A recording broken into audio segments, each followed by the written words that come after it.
We have equated having things with being, so that those who have things are considered more human beings.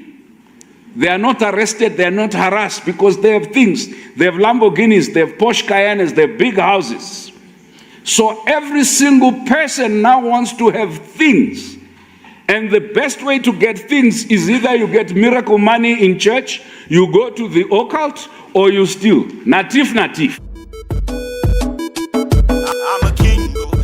We are selling air. We've been telling young people, go to school, get educated, then you'll get a good job, you'll be empowered. But in most of our countries, the people who are living the best lives have no education. The people who are driving the best cars, no education.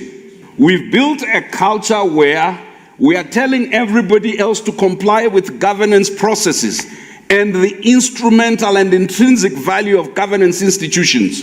And yet those who break the law, either because they are so high up in government, they're untouchable. So high up in the military, they're untouchable. So high up in the police, they're untouchable. They, their children, their cronies, their girlfriends, and their cats seem to live with impunity. And the only people who live subjected to the reformed governance systems and laws are poor people who will never break through the glass ceiling of deified, sanctified, and elevated fiefdom. How do you deal with the fact that in some of our countries, we've governed the people so badly that citizens are by nature bandits and hostile to the state, even the things that the state does that is good for them? We have political cadres now occupying significant positions in government because they are loyal. Some of them are fantastically incompetent, but they are wonderful people. Unfortunately, wonderfulness does not cure the underdevelopment challenge or the ability of external forces to hijack our governance. The middle class is the worst enemy of governance reforms. Most instances when our institutions are beginning to fail, the middle class takes an escapist attitude. The middle class, electricity is not being provided, we buy generators and solar power. We don't even hold to account those who collect taxes to make sure we have electricity. When security is not working, we hire private security firms. We are no longer interested in the police. Everything that the middle class does is to delegitimize the state when we are legitimating our comforts. The fact that we have lost faith in the state is what enables the big gulf between the top, the middle, and the bottom. We're recycling thieving elites who are living half the time out in Europe, investing everything they were stealing out in Europe. Now the problem we had was, we tell these young people, you have to be law-abiding. There will not be peace and security. Based on this lie, that others have a right to eat, and the rest have a right to silence. Right? Silence. Eating is in progress. Oh, silence. And then you then come to some of the elites. You say, but the things happening in your country, what do you think about them? And they say, hey, Aki, it's bad manners to talk whilst you are eating. So they are silent, observing table manners. We have equated having things with being, so that those who have things are considered more human beings. They are not arrested, they are not harassed because they have things. They have Lamborghinis, they have Porsche Cayennes, they have big houses. So every single person now wants to have things. And the best way to get things is either you get miracle money in church, you go to the occult, or you steal. Natif. So what we have done is created an industry of co-conspirators, right from the top of government, the top of mosque and church, to the bottom of society. Those who are deemed as the role models, those that are deemed as the philanthropists, are in essence criminals who masquerade in our society. However, and this is the thing that I came here to say to you, modern day governance reforms must accept others have designs on our countries. You can say, no, my country is small, or my country is peaceful. My country does not fight with anyone. They don't care as long as you have what they need. They are going to come and try and corrupt your politicians, corrupt your citizens. If they can't corrupt them, cause them to rebel against you. If they can't cause them to rebel against you, just cause some discontent. Sorry, I cannot be diplomatic. It is not my duty to be diplomatic. Pan-Africanism is not diplomatic. As black people, we were so, we spent half our time obeying rules. Now, here's the thing. I have a lot of time criticizing what Europeans and Americans and the Asians and others do to destroy our sovereignty. That we must never neglect doing. However, I would be dishonest if I did not focus that the discontent of the youth, their sense of exclusion, is the very fact that our local elite, political, bureaucratic, economic, and etc., have spent half their time disemboweling the state, taking out the honey, whilst the people are on the margins. All they're asking for is a little salt, a little bread, a little something to sustain their soul. I think the most politically unconscious by practice are those in most of our country's leadership. Because if they were conscious by having read book, they are not conscious by practice. Because it is not, you cannot be Pan-Africanist by making a great speech at the African Union and then come back and steal all your country's wealth.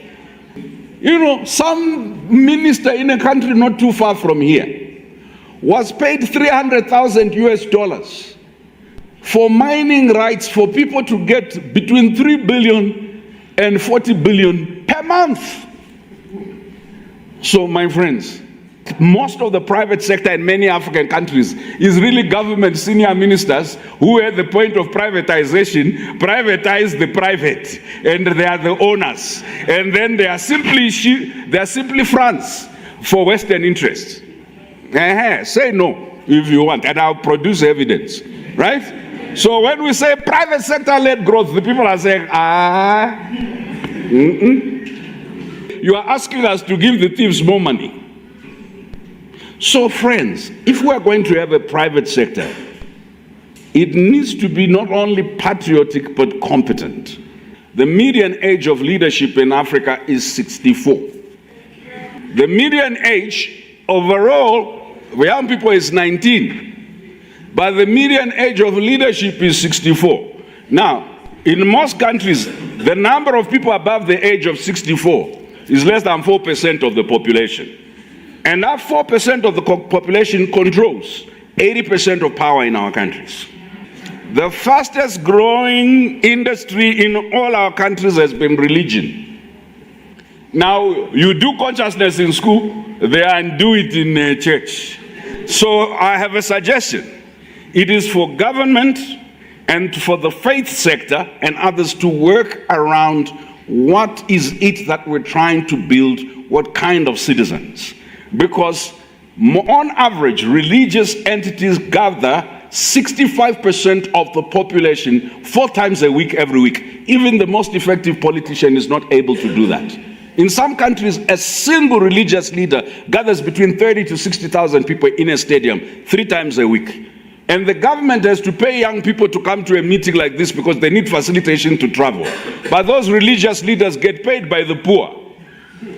And I will avoid, for purposes of peace and security, calling any of them fraudulent or false or manipulative. I'll just simply call them religious leaders. But the poor go and they pay. Even your grandmother, your great-grandmother pays. So the consciousness we need to build is together with those that control mass opinion on a regular basis. Religion is producing for us politicians. Religion is producing for us business people. Religion is producing for us lecturers. And these people are not going to lecture outside the comforts of their religious base. So I want to suggest religion is a key side of struggle. I need to say this, and I hope someone will hear me in this room.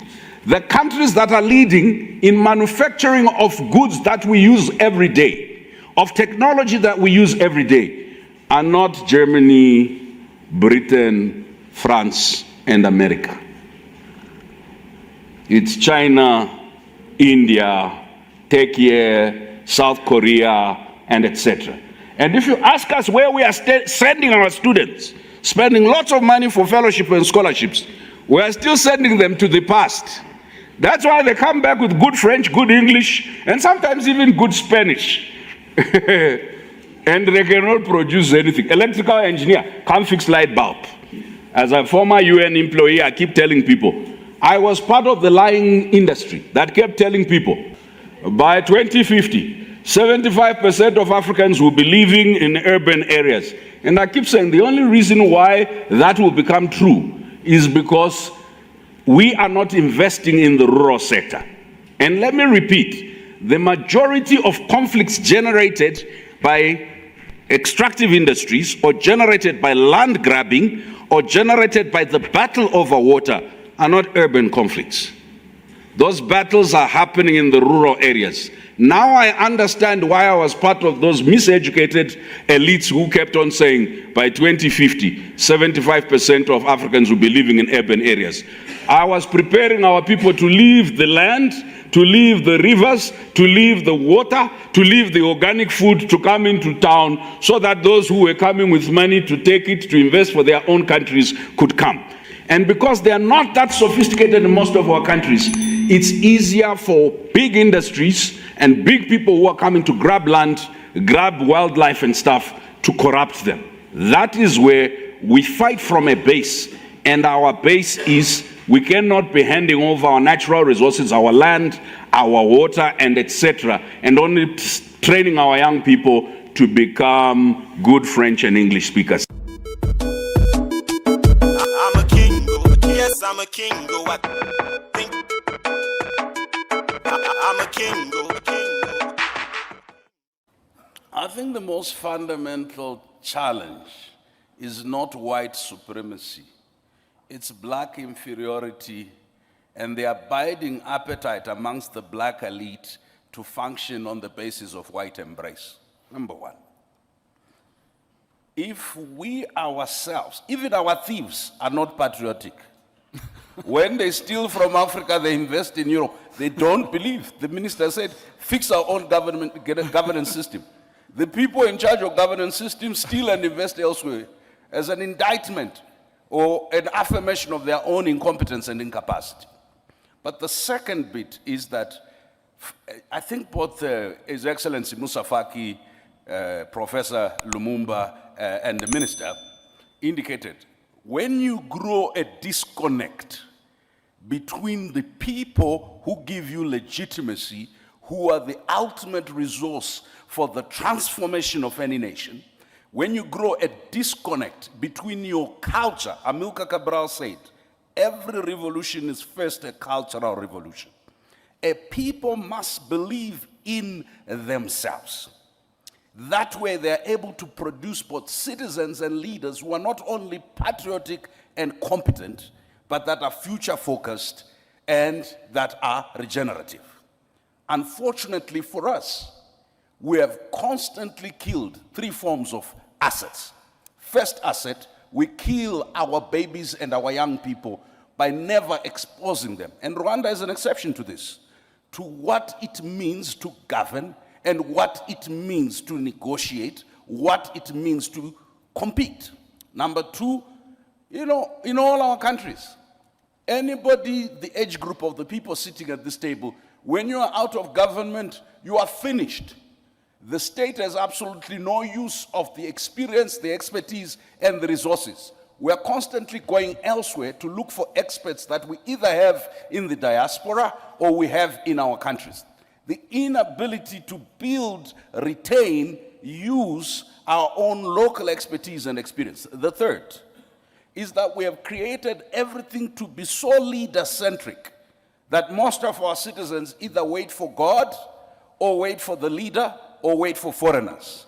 And the day must come in Africa where Pan-Africanism is Pan-Africanism of the people. No matter how brilliant institutions are, continental or regional, as long as they are not nourished by the ideas of African intellectuals, African artists and activists. But there is hope. Many of you may not see it as hope. The dominance of Afrobeat and Afropop in the world today, sending a message, if that can be used as a vehicle of cultural regeneration, if what the young people have been able to do with tech can be used as a way of reimagining, then what we're talking about as a phenomenon will end. The third is that we can't keep sending all our people. I know that is maybe brain gain for some people. We can't keep sending all our young people to Europe, to America, and elsewhere without creating pathways back. Why? Frantz Fanon said they realized that the empire or the center came and took the best from amongst us and took them to their best institutions, and they emptied them of their own culture and their own sense of being, and they filled them with ideas of how to be good Europeans and Americans. And when they returned, their kith and kin realized that their children had not come back. What had come back were echoes of the empire. You and I, having had the opportunities to serve outside our continent, when we return, we're not trying to establish little Europe's, little France, little America. There must be an authentic way. That's why Rwanda's revolution is not only leadership. It is homegrown solutions, not for Rwanda only, but for the whole world, not just for Africa. We cannot assert ourselves culturally, intellectually, spiritually, as long as we are leprous and dependent. We do not, and we have not controlled our mining sector. We do not, and we have not controlled our data and statistics. We do not, and have not controlled our education. We do not and have not controlled our security, whether it's digital security or it's generic continental security, whether the threats are exogenous or indigenous. We do not and have not controlled our communication channels. This is something that's been realized since the inception of the African Union. And if you think about this, as we talk about unconstitutional changes of government and other things, there are several things that are important as we reflect on foreign interference. State and nation building, how we transitioned to independence, and the Cold War and how it played out, the use of mercenaries, military coups, and capture and retention of power, and etc. In statistical terms, Chairperson, there were 200 coups in Africa between 1965 and 2012. In the 1960s, there was at least one coup every 60 days. In the 1970s, barely 18 years after Ghana's independence, at least 85% of African states had some coup experience or the other. And West Africa accounted for almost 44% of those. I mean the coups between 1958 and 2008. There was a temporary reprieve in the period post-1990. Some academics have suggested this because Africa had become more democratic. I want to disabuse you of that notion because it's lazy intellectualism. What had changed was that Western interest in a unipolar world, in changing regimes, had dissipated. The West no longer needed to use force. There was no competitor, either ideological or otherwise. What had essentially happened, there was dominance of one set of interests. So as we reflect on unconstitutional change of government, it's not just mere tinkering at the local level, but it's also what explains the ouster of Nkrumah, the assassination of Lumumba, the assassination of Sankara, the assassination of Amilcar Cabral, the assassination of Samora Machel, the ouster of Sékou Touré. What is the fact? That in a unipolar world, the appetite to change had dissipated. As we see greater polarization between the West, the East, and the Middle, we're going to see once again an intensification of interference. Less than 15% of that interference, Chair, will be justified as follows: protecting and promoting human rights or preventing genocide, protecting lives and property of citizens, fighting terrorism, violent extremism, or stopping some form of unproductive ideology. However, what we know, no intervention happens except it is in the interest and the propagation of the political, economic, social, cultural, racial, and other strategic interests of those who have power. But there are direct consequences, and have been for Africa, which are chaos and instability, retarded development, internationalization of conflicts, regional instability, destruction of cultural and other heritage, as we saw in Timbuktu, destruction of state institutions and public services, warlordism and violent extremism, as we've seen in the Horn and in the Sahel, collapse of the formal economy, and debt, poverty, and inequality, sexual and gender-based violence, and the pillage of our economies. Now, if we imagine in this framing that these are what we're dealing with, what are those channels of transmission? I want to suggest to you, Chair, that the first transmission of interference is an incompetent, corrupt, and ideologically unclear leadership. The second is a structure in the bureaucracy of government and administration that is beholden to the white gaze or to external gaze. Within the public administration, you harvest intelligence and you harvest division. The third is religion, as you rightly said. Religion, and it's not just Christianity. We have seen the competition for different sects of Islam in the Horn, in the Mediterranean. And it's not just religion, it's NGOs, international and national. Not just those, but churches as well. And I'm talking about these as institutions. But ultimately, Steve Biko described the vector of interference. He says the most potent weapon in the hands of the oppressor is the mind of the oppressed. If you do not control what you educate, if you do not control what you communicate, if you do not control your narrative, you develop what we've seen, a disconnect between the leadership and the citizenry, a disconnect between the old and the young, a disconnect between the analog generation that has power and the virtual generation that is unemployed. A disconnect that is easy to exploit. The future of this intervention, Chair, data and the digital platforms will define the most potent weapon in interference. You do not need to do it physically, it will be done remotely. And lastly, Chair, I want to suggest to you, the second most potent is economic fragility.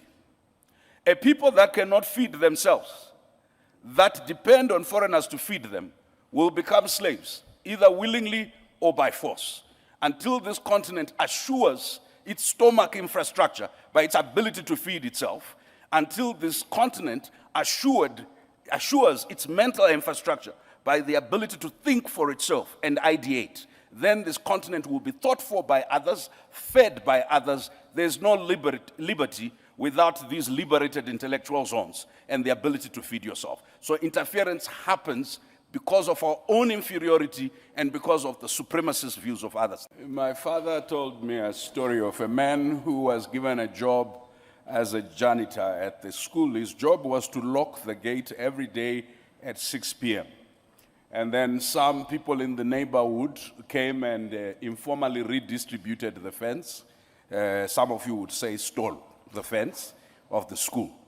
This man faithfully locked the gate, but the fence had been stolen. And the purpose of locking the gate was to ensure safety. If the fence is stolen, put back the fence. So let me explain what this. A young Zimbabwean businessman called Busisa Moyo characterized the problem of Africa. He said, we're not broke, we are broken. Right? And there is a difference. It's a very wealthy continent in terms of its human resource. When the United States decided to appoint a head for PEPFAR, they took away from my senior here, the chairperson of the African Union, his head of Africa CDC. They are Africans strategically, or black persons strategically heading very strategic institutions in the global north. Why am I saying this? My elder Ashraf asked me about narrative. There are 5 modes of narrative. First mode is action. That's what I think the chairperson of the African Union is saying, that people will not believe what we say until they see us act according to our beliefs. Pan-Africanism is not a theory. It's the lived solidarity that made the Ethiopians give Nelson Mandela a passport, that made Senegalese civil servants contribute $1 each every month for the liberation of South Africa, that made Zambia take care of us as Zimbabweans and South Africans as we fought for our liberation, that made Uganda take care of the comrades that now run this country. If Pan-Africanism has no active solidarity action, no active affirmative action, the words are meaningless because even the devil can quote scripture. The second is dialogic. We have for too long used authority to govern our people and not dialogue.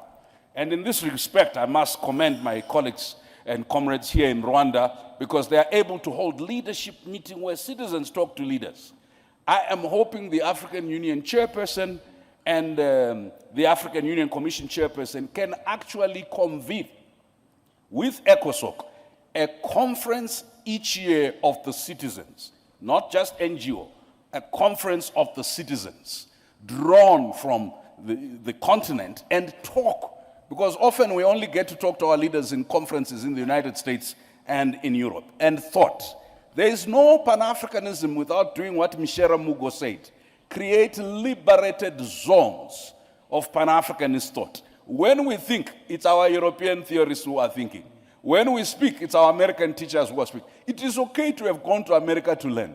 It is okay to have gone to Asia to learn. But what is the influence of African intellectuals and thought on what the African Union does, on what our governments do, on what our civil society does? Number three, we need to describe oppression. I'm sorry, I hear this a lot when I come to Rwanda. You have to hear me, I'm Rwandese, so you cannot do anything about me. I have immunity here. You people like to say, let's forget, let's not blame anyone. Please, stop that nonsense. When the Holocaust happened against the Jews, it was 1940s, 45. Not a single African country other than Ethiopia and those who had not been colonized was free. The first African country got independent 1957.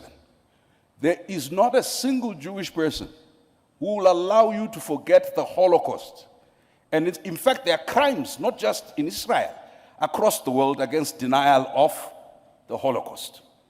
US foreign policy, Israeli foreign policy is very key. It's a central issue. Africans, for some reason, must forget something that happened 50 years ago, if you are Zimbabwe 80 years ago. Listen, we must always remind our friends from Europe and elsewhere that slavery was a crime against humanity, as is colonialism and neocolonialism. That killing Sankara in 1984 because you are opposed to communism and plunging his country into chaos that you are now trying to solve as a problem of poor governance is a shared responsibility. So we will take responsibility for our nakedness. But for goodness sake, a naked emperor cannot lecture us about how to be clothed. And I'll tell you the contradictions. When Europeans first came here, if you come to the south of the continent, ladies did not wear long skirts. And they did not cover their top. Then they said, no, that's indecent. So we covered everything, including the head. And then the Europeans have decided to go nude now. Now the dress code in Europe is pre-colonial Africa. And then when our kids try and dress up that way, we say it's un-African. We are confused around ownership. So lastly, Chairperson, the taboos. You see, Chairperson, we need to talk about global anti-black racism, the treatment of African migrant laborers in the Middle East, in the Arab world, and in the Asian world, and in Europe, is a matter for the African Union to constantly pronounce itself on. And I'm glad, Chairperson, you issued a statement on George Floyd, but I'm waiting for the African Union resolution from last January on reparations. There was a formal policy of the United States government in 2015 for reparations by companies behind the Holocaust. There needs to be, the conversation on reparations is not to be settled by African political elites. Right? Today, Zimbabwe is paying back white commercial farmers reparations. But when you talk about any reparations, it's like the black body is not worth repair. What we must do is endure, be resilient, go forward, don't look back, trudge on. But today, with the scramble of Africa that PLO was talking about, they will interfere here whether we put in place the right policies or we put in place the good governance. Why? They need the lithium. And if your right policy is not consistent with their green energy transition that they control, they will take you out. And they will cause instability. We cannot do it as single countries. We are not uniting because it's the good thing to do. We are not uniting because it's the principled thing to do. If we don't unite, we will perish. If each one of our small countries, as economically unviable as we are, rush in order to prove distinctiveness, I'll tell you what will happen. We will be so fragmented intellectually, politically. Our institutions will have no meaning. Let me end with something more positive. I think Pan-Africanism flavor is alive today. You adults, you only listen when you have had a few glasses of wine to Afrobeat. And of course, you don't like this thing. They are always singing about body parts and so on and so forth.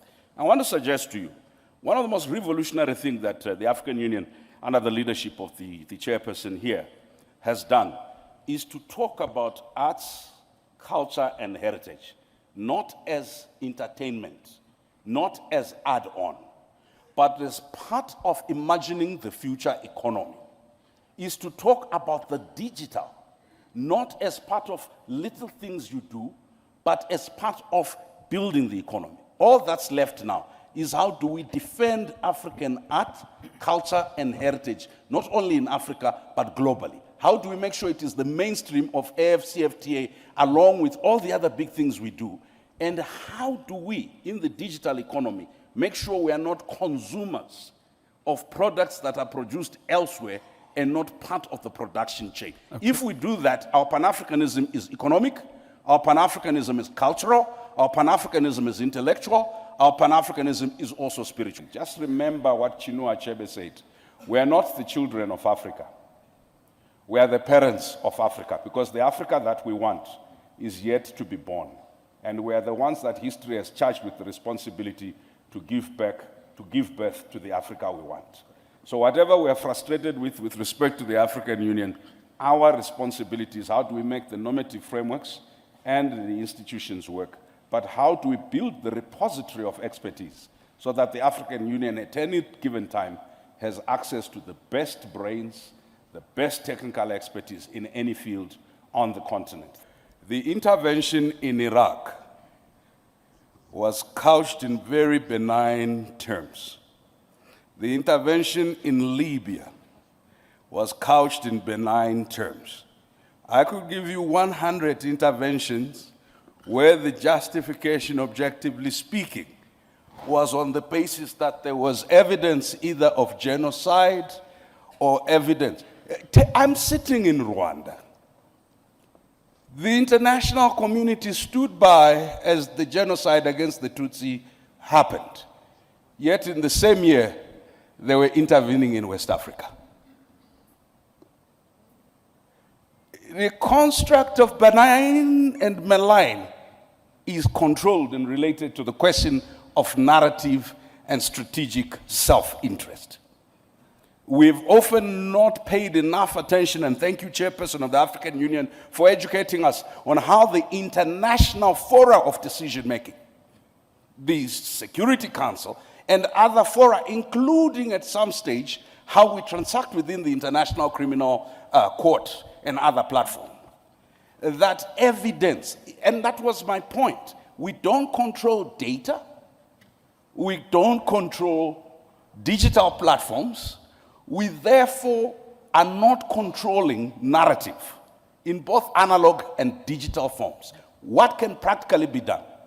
We do need to speak to Europeans, not as victims, because the erasure of the contribution in European consciousness of Africans to modernity and civility has constructed a white supremacist view that sees the evolution of modernity as a singularly European contribution. And it is only now that our young researchers are beginning to excavate the contributions of black people, of Africans, towards inventions.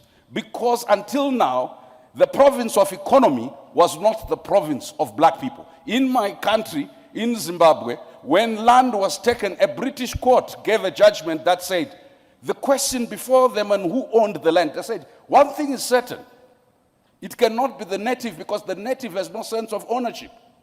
It was on that basis that land was taken.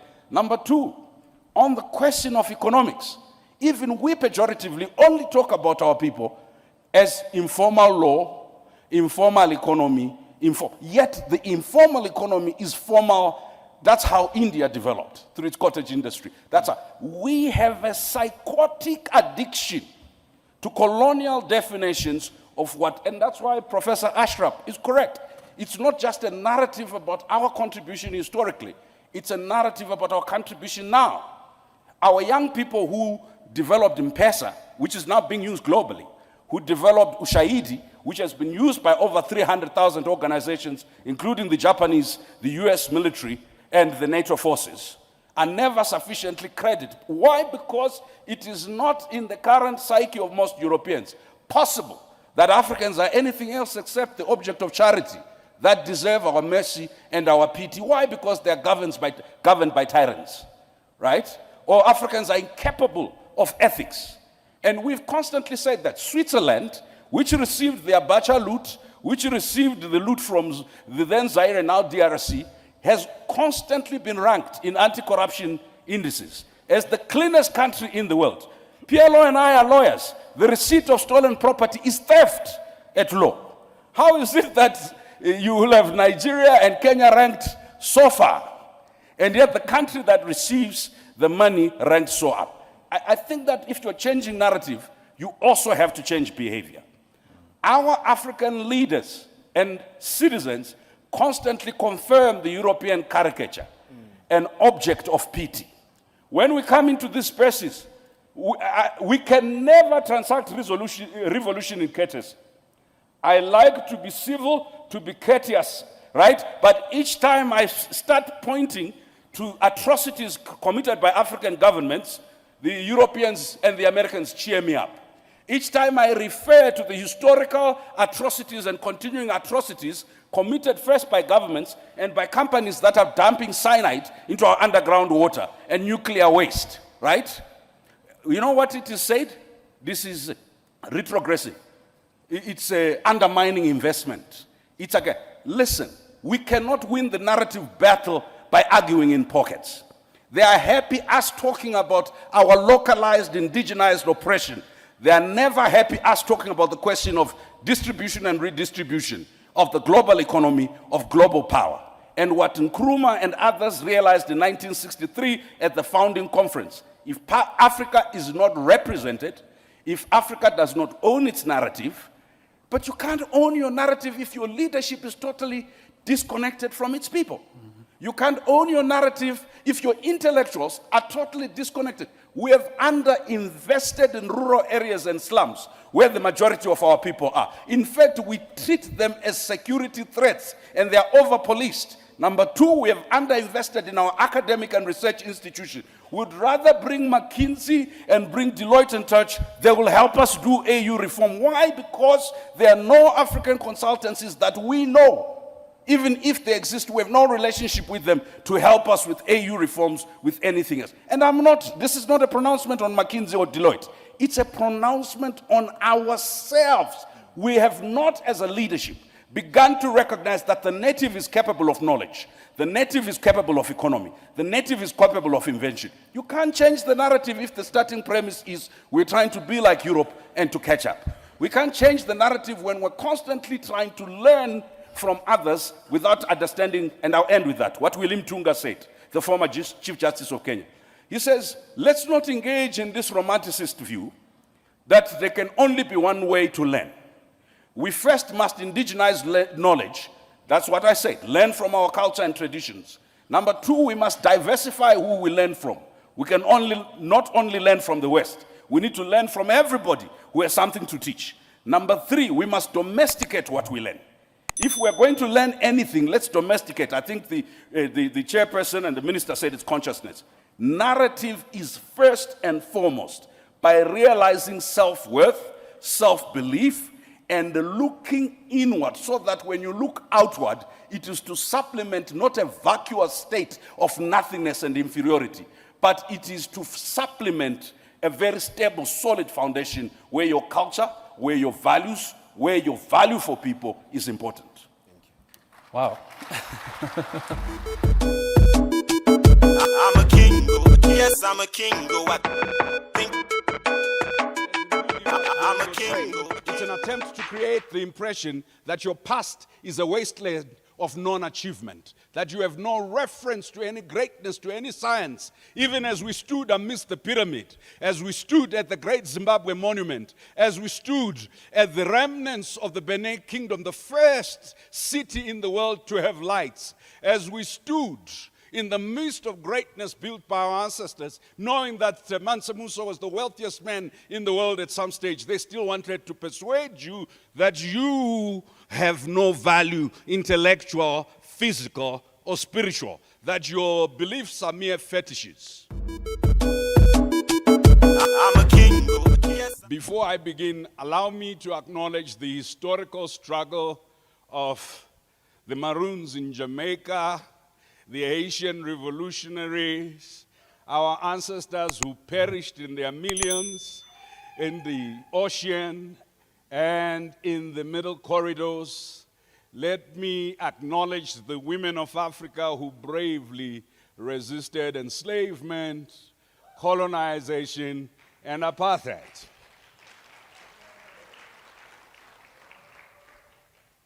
Allow me to acknowledge the nameless comrades, because Sankara we know, Machel we know, Mandela we know, Sekou Touré we know, but the gallant fight against immiseration, emasculation, dehumanization was carried out by nameless, faceless women for whom this struggle is a redemption song.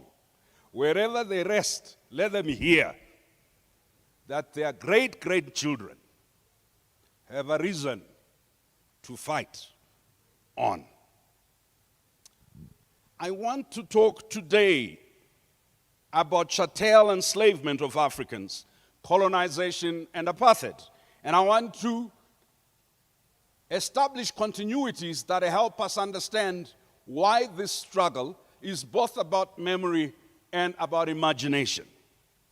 This is a recognition of the fact that the transatlantic chattel enslavement of Africans was a crime against humanity, that apartheid was a crime against humanity, and this is recorded in UN resolutions, that colonialism was characterized by a series of genocide. In case you think this is hyperbole, you will know of the genocide against the Herero and the Nama in Namibia.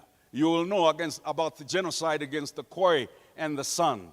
You will know about the genocide in the Congo. Of course, when you raise the question of reparations, there are people within the African community and amongst Afro-descendants and within other racial groupings who say children do not carry the sins of their fathers. As unfortunate and as painful as enslavement was, and colonialism and apartheid were, they happened too long ago to be possible of any rational discourse.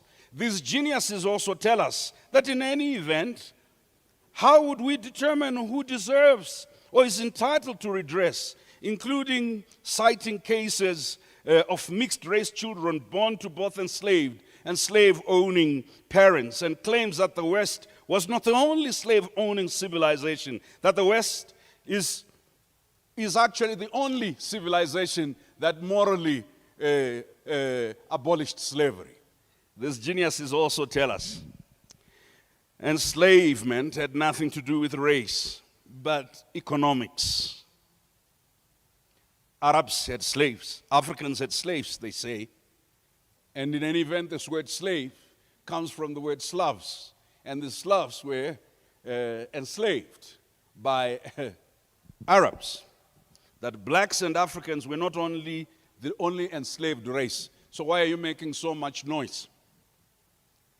And some have even told us that the censoring reparations denies the agency of Africans, as envisaged by Marcus Garvey, who said we shall redeem ourselves.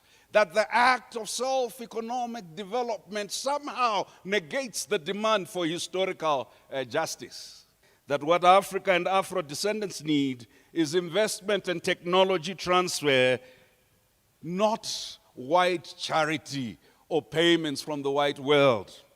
They also tell us that the reparations talk ignores the harm that has been occasioned to Africans by black African leaders.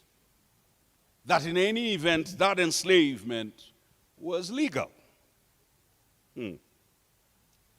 So my friends, why would people within enslaved community or descendants of enslaved and colonized people believe in these things? I want you to understand these 8 cardinal rules that manufacture not slaves, but that might manufacture psychotic and neurotic conditions. That Wilson said of them in his book, The Miseducation of the Negro. He said, the Negro will always use the back door. I'm paraphrasing. Why? Because he's been taught that is his place, and he accepts that that is his place. If there is no door, he will cut the door so that he can use the place assigned to him. Number 1, dehumanization through law. The Barbados Slave Code. It said blacks are not fully human, but beasts of burden, savages. As such, their existence is not governed by law, human rights, human dignity, or humanity. So, you can treat them as property, own them, dispose of them. Number 2, natives have no sense of commerce, of ownership, of value, which led to the justification of alienation of our intellectual property, our inventions, our scientific contributions, our land, our tangible and intangible assets. Justification for using pole and hard tax during colonialism in order to force our ancestors who were fairly food self-sufficient and wealthy to work for the plantations and the mines. The spiritualization of white supremacy and enslavement. That blacks are descendants of Ham, who was cursed to be hewers of wood and carriers of water, and therefore they are a people with no real benefit to society. They have no right to comfort, heritage, or legacy. Erasure of history, of images and symbols of past greatness through plunder, falsification, and alienation. That is the erasure of your cultural meaning and identity. As Ngugi wa Thiong'o said, it's an attempt to create the impression that your past is a wasteland of non-achievement, that you have no reference to any greatness, to any science. Even as we stood amidst the pyramid, as we stood at the great Zimbabwe monument, as we stood at the remnants of the Benin Kingdom, the first city in the world to have lights, as we stood in the midst of greatness built by our ancestors, knowing that Mansa Musa was the wealthiest man in the world at some stage, they still wanted to persuade you that you have no value, intellectual, physical, or spiritual, that your beliefs are mere fetishes. But this conversation is not about victimhood. This conversation is about our agency, that we are not what they said about us. This conversation is about redemption based on 3 anchors. Number 1, memory. That the one thing you do is you assume a cow or a horse that you used to plow has no memory of the whip you placed on its back and of the cruelty you did to it yesterday. We're not horses, we're not cattle. We're human beings. And we have a right to memory because memory is a terrain of struggle. Jewish people were deemed entitled to memory for the Holocaust, and today nobody ever tells them it happened too long ago. Today, on a particular day called the Day of Remembrance, the British wear a red poppy in remembrance of their heroes who fell when? A long time ago. About the time when the genocide against the Herero and the Nama was happening, about the time when they were hanging Nehanda, Nyikasikan, around the time when they were carrying out the atrocities against the Mau Mau. It may be a long time for others, but we live in a generation which, because of alienation and dispossession, is entitled to say, we owe ourselves the duty to heal from our own wounds. We owe ourselves the duty to hold our own dictators to account, but we will not allow you to try and construct political amnesia and erasure of your own contribution to the dysfunctions in the society we live in. When the British, the Dutch, the Spanish committed genocide and crimes here on the continent, there had not been established Spanish states, Dutch states, German states. It was before, for some of them, 1884 Berlin, or even after Berlin, they had not achieved de facto control of the territory. That's why there was resistance. You cannot insist that we apply the law of the offender. So we have to ask ourselves, what were the indigenous law requirements for the sort of atrocities? Lawyers, please, wake up. Do not accept this racialized anchorage of our law, where you say, okay, the law of the native is not general law, the law of the native is localized law, it's not international law. What you were doing was not international law, and I will come to it to demonstrate how the acts done against colonized people, the acts done against those under apartheid and enslaved people were acts done in violation of what was law at the time.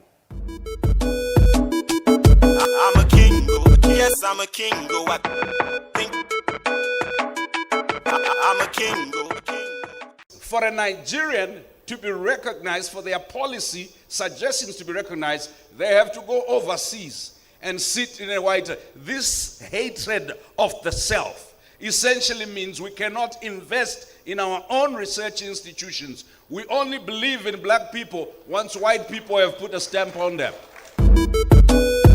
I'm a king, yes.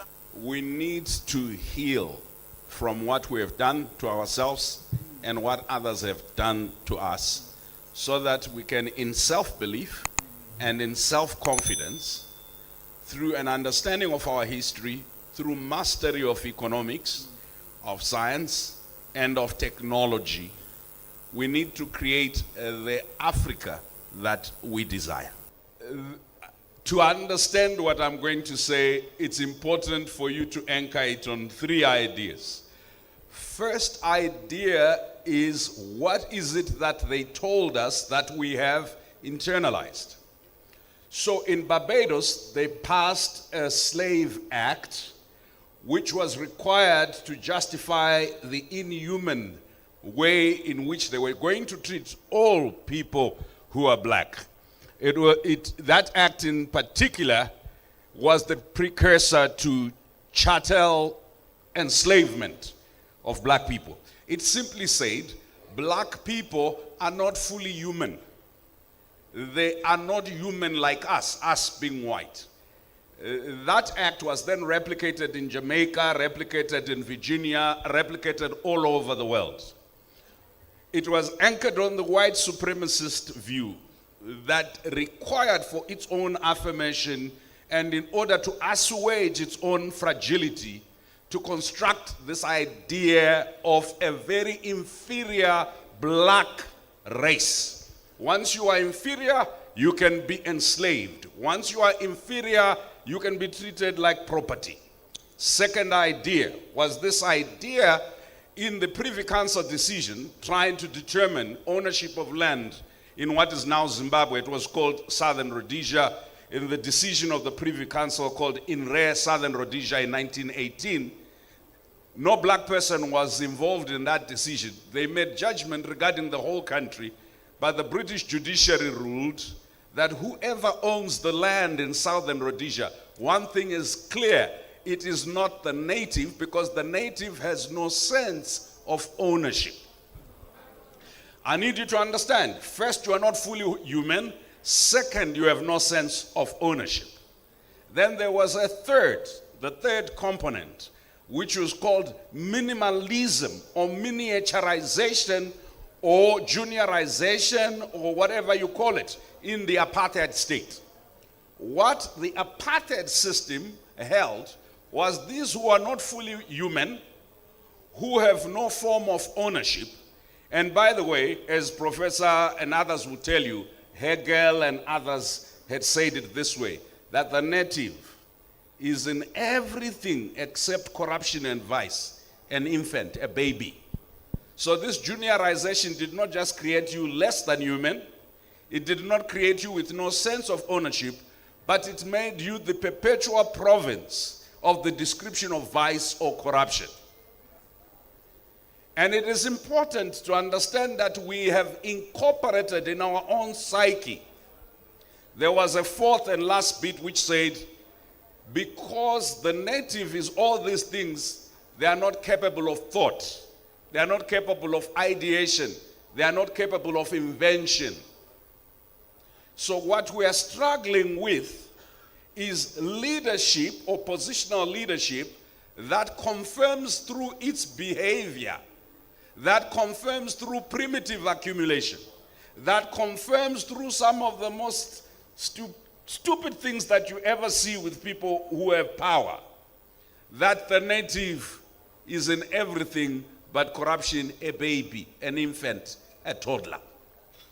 Now the challenge of Pan-Africanism, we have institutions and resolutions, we have charters, we even have visions 2063 or 53, we even have agenda 20-something, we have everything, but until we vacate the premise of not treating each other and ourselves as fully human, not treating and believing that we are not infantile in matters of invention, in matters of ideation, in matters of creation, just think about it.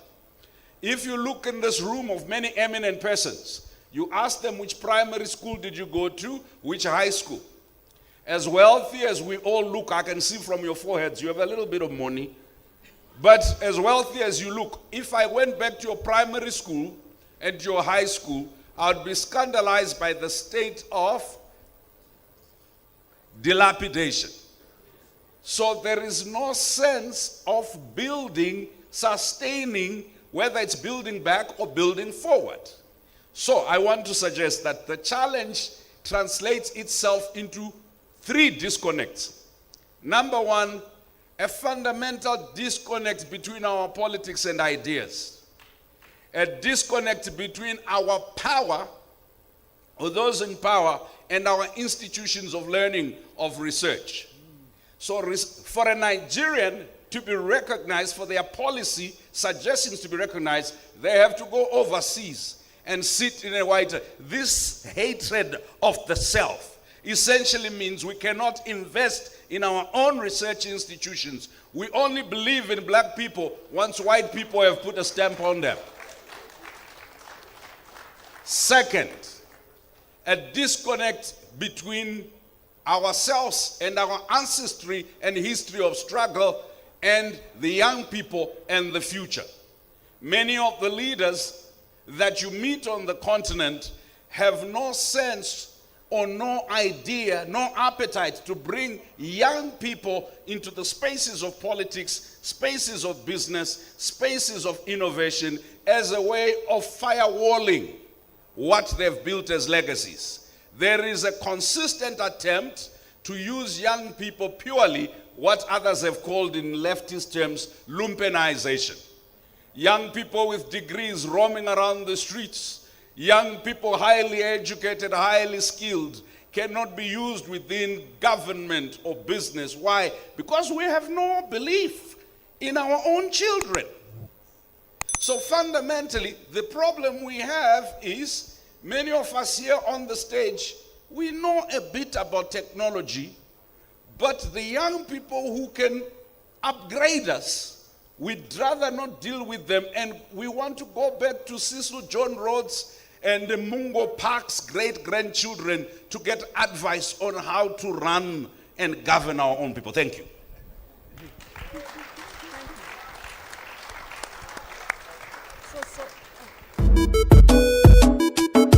I'm a king, yes, I'm a king, I think I'm a king. We talk a lot. We talk a lot. There is a proverb in Uganda that says, if you make an agreement with a lion to become vegetarian, be rest assured you are the first vegetable the lion will eat.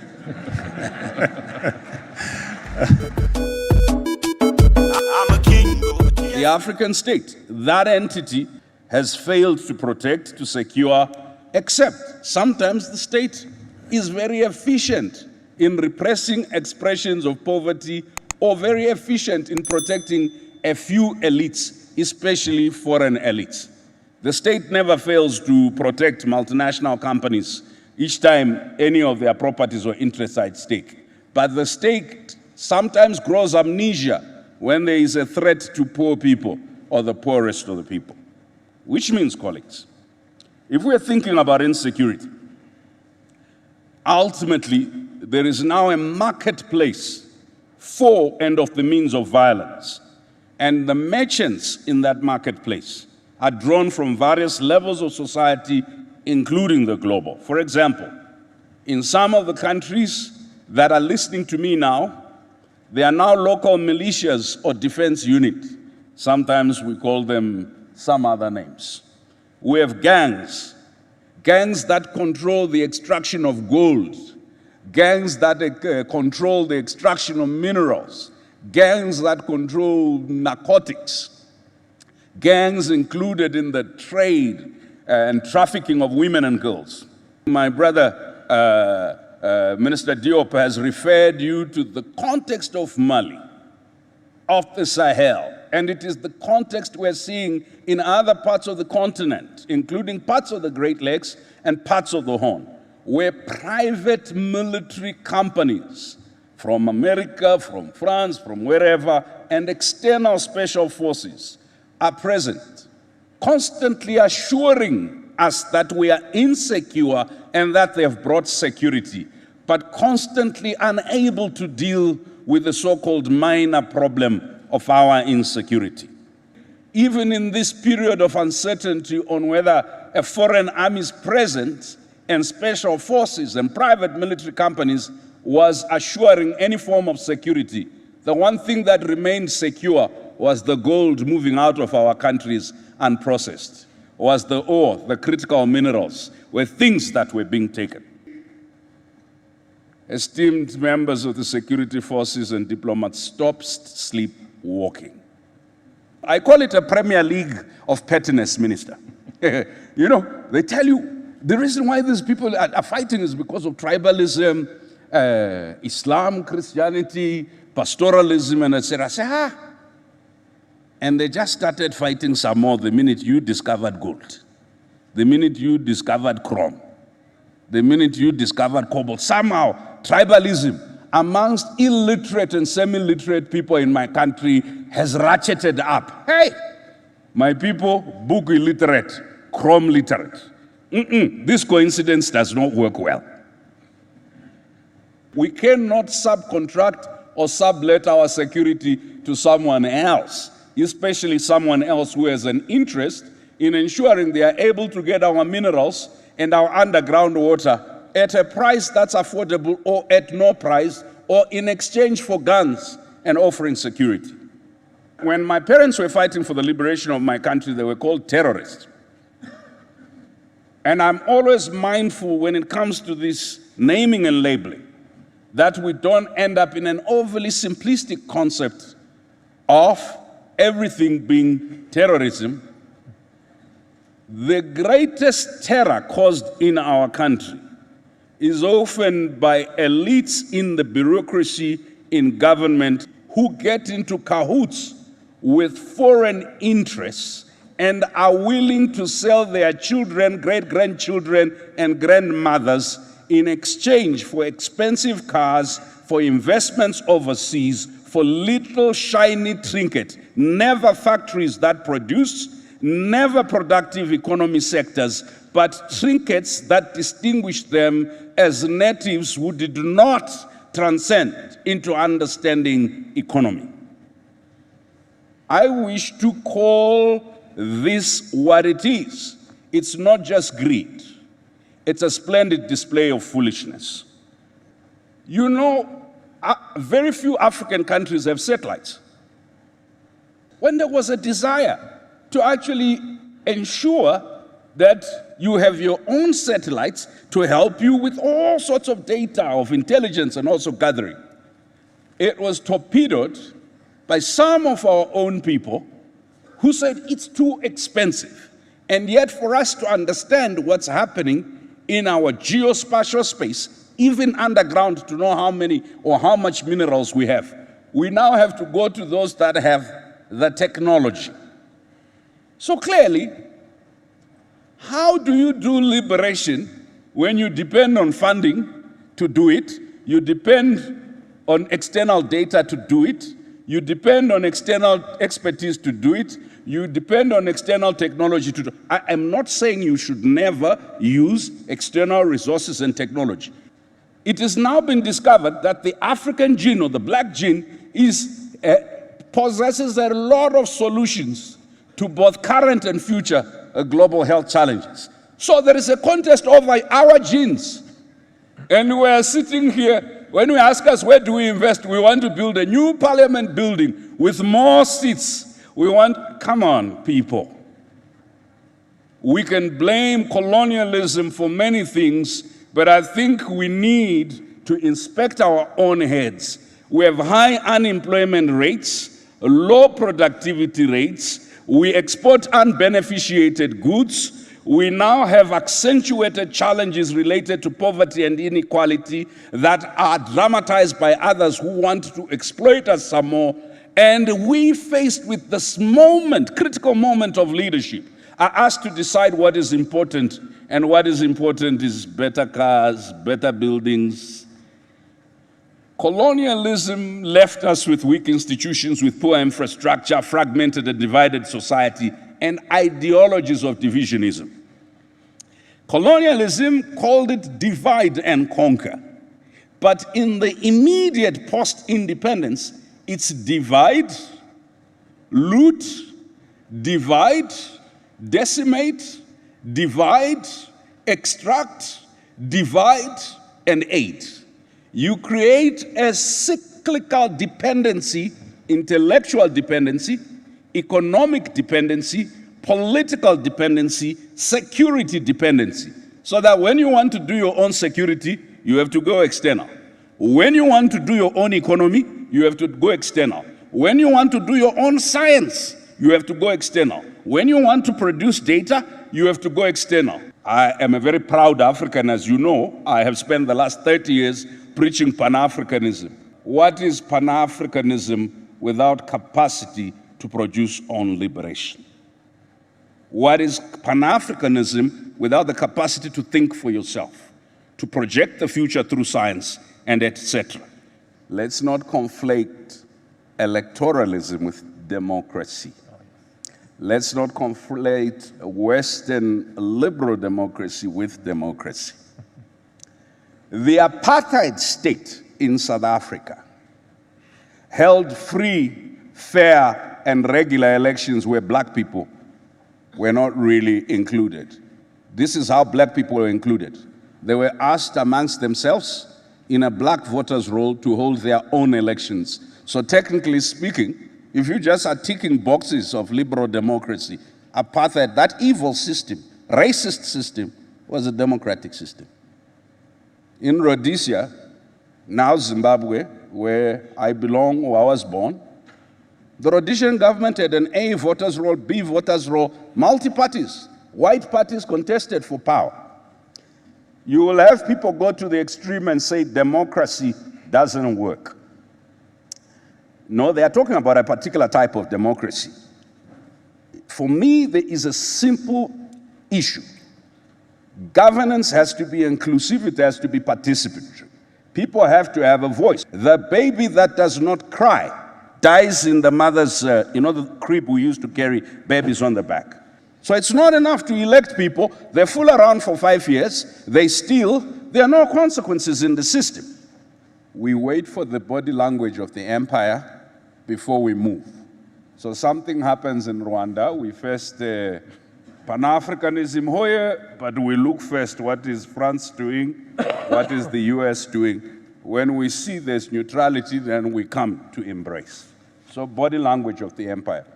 Our leadership, I am sorry to have to say this, has had this duplicitous approach to solidarity, where if you listen to speeches, you'll think tomorrow will be liberation.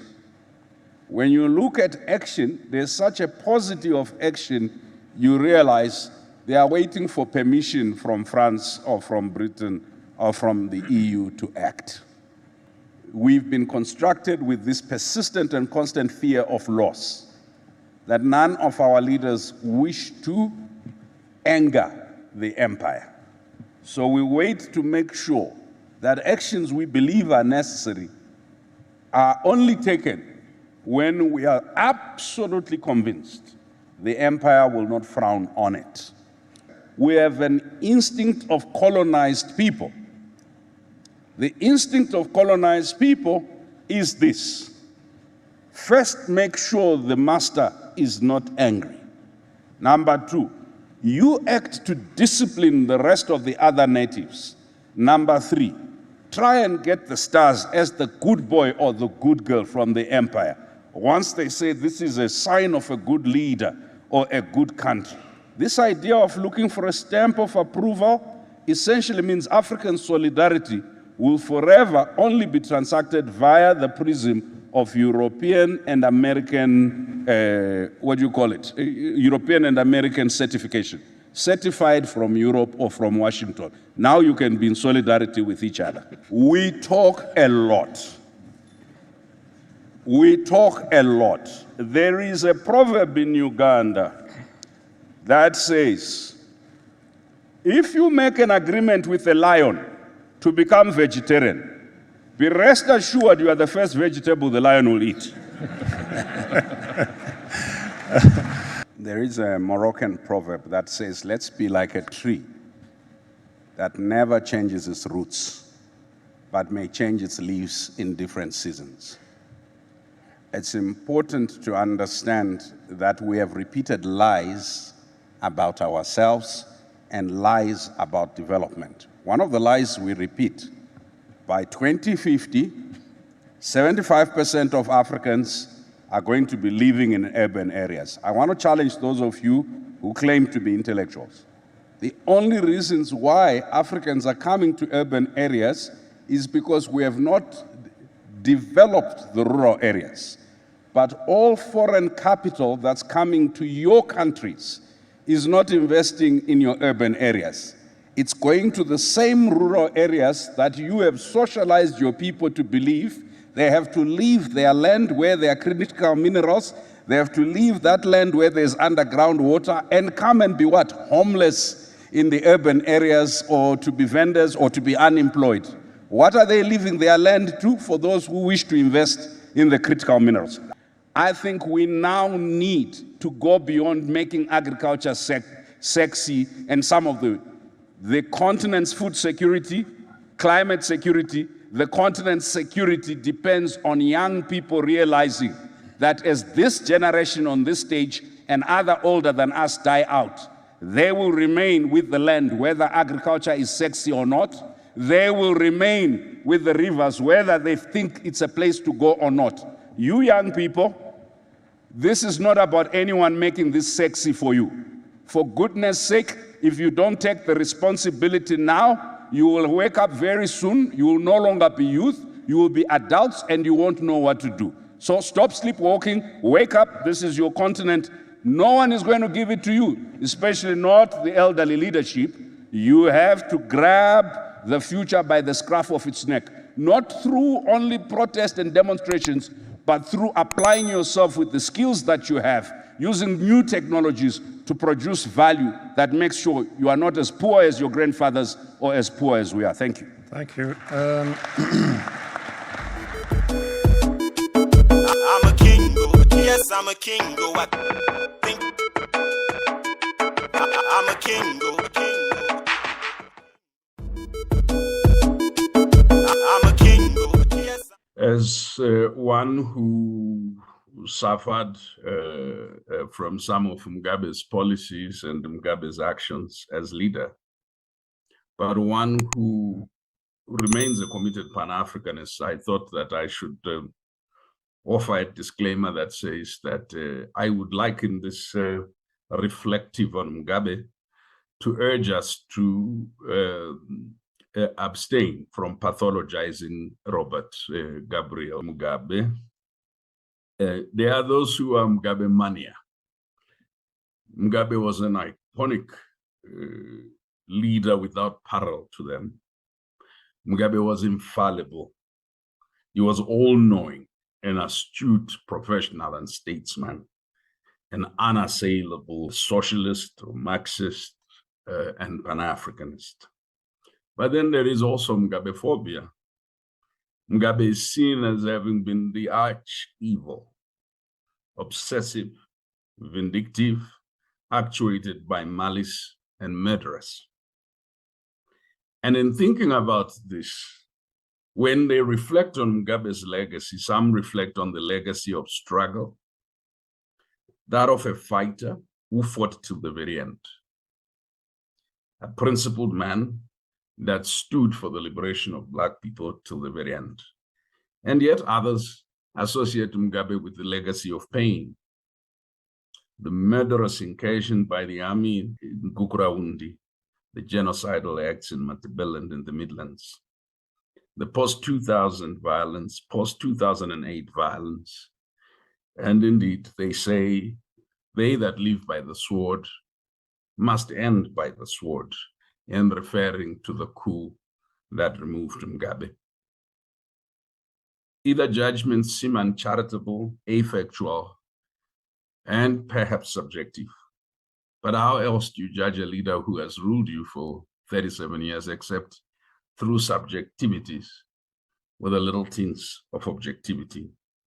There are many faces and phases to Robert Mugabe. Those who reminisce and remember him as a teacher perhaps remember him differently. Some who remember him as a Catholic, a devout religious man, ask themselves the question, was he a good Catholic? Well, that debate can rage on for years. And then there are others who remember him as a husband, a lover, a father. And then others remember him as a guerrilla. When people yearn for a patriotic history where there was a gallant fight against imperialism and colonialism, where rhetoric and speech and morale was driven by songs, by words, by images, Mugabe strikes a figure of a good guerrilla, a fighter. Some would ask, did he actually fight? Well, whatever answer we give, we can't deny that Mugabe suffered at the hands of the Rhodesian state.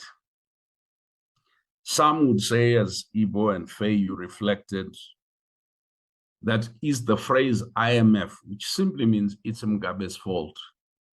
A person has many kids, unplanned, and can't pay for them.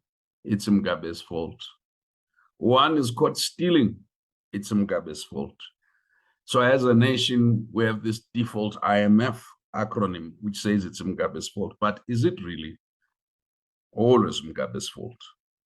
Well, clearly, we know that state capacity to deliver, as Faye, you've said, not only energy, electricity, healthcare, and other basic services diminished after some time, having started on a great path.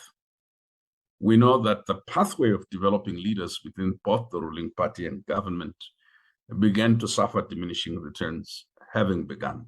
So the one thing we all cannot deny, whatever the causes, is that Mugabe had a great start, but Mugabe did not finish strong.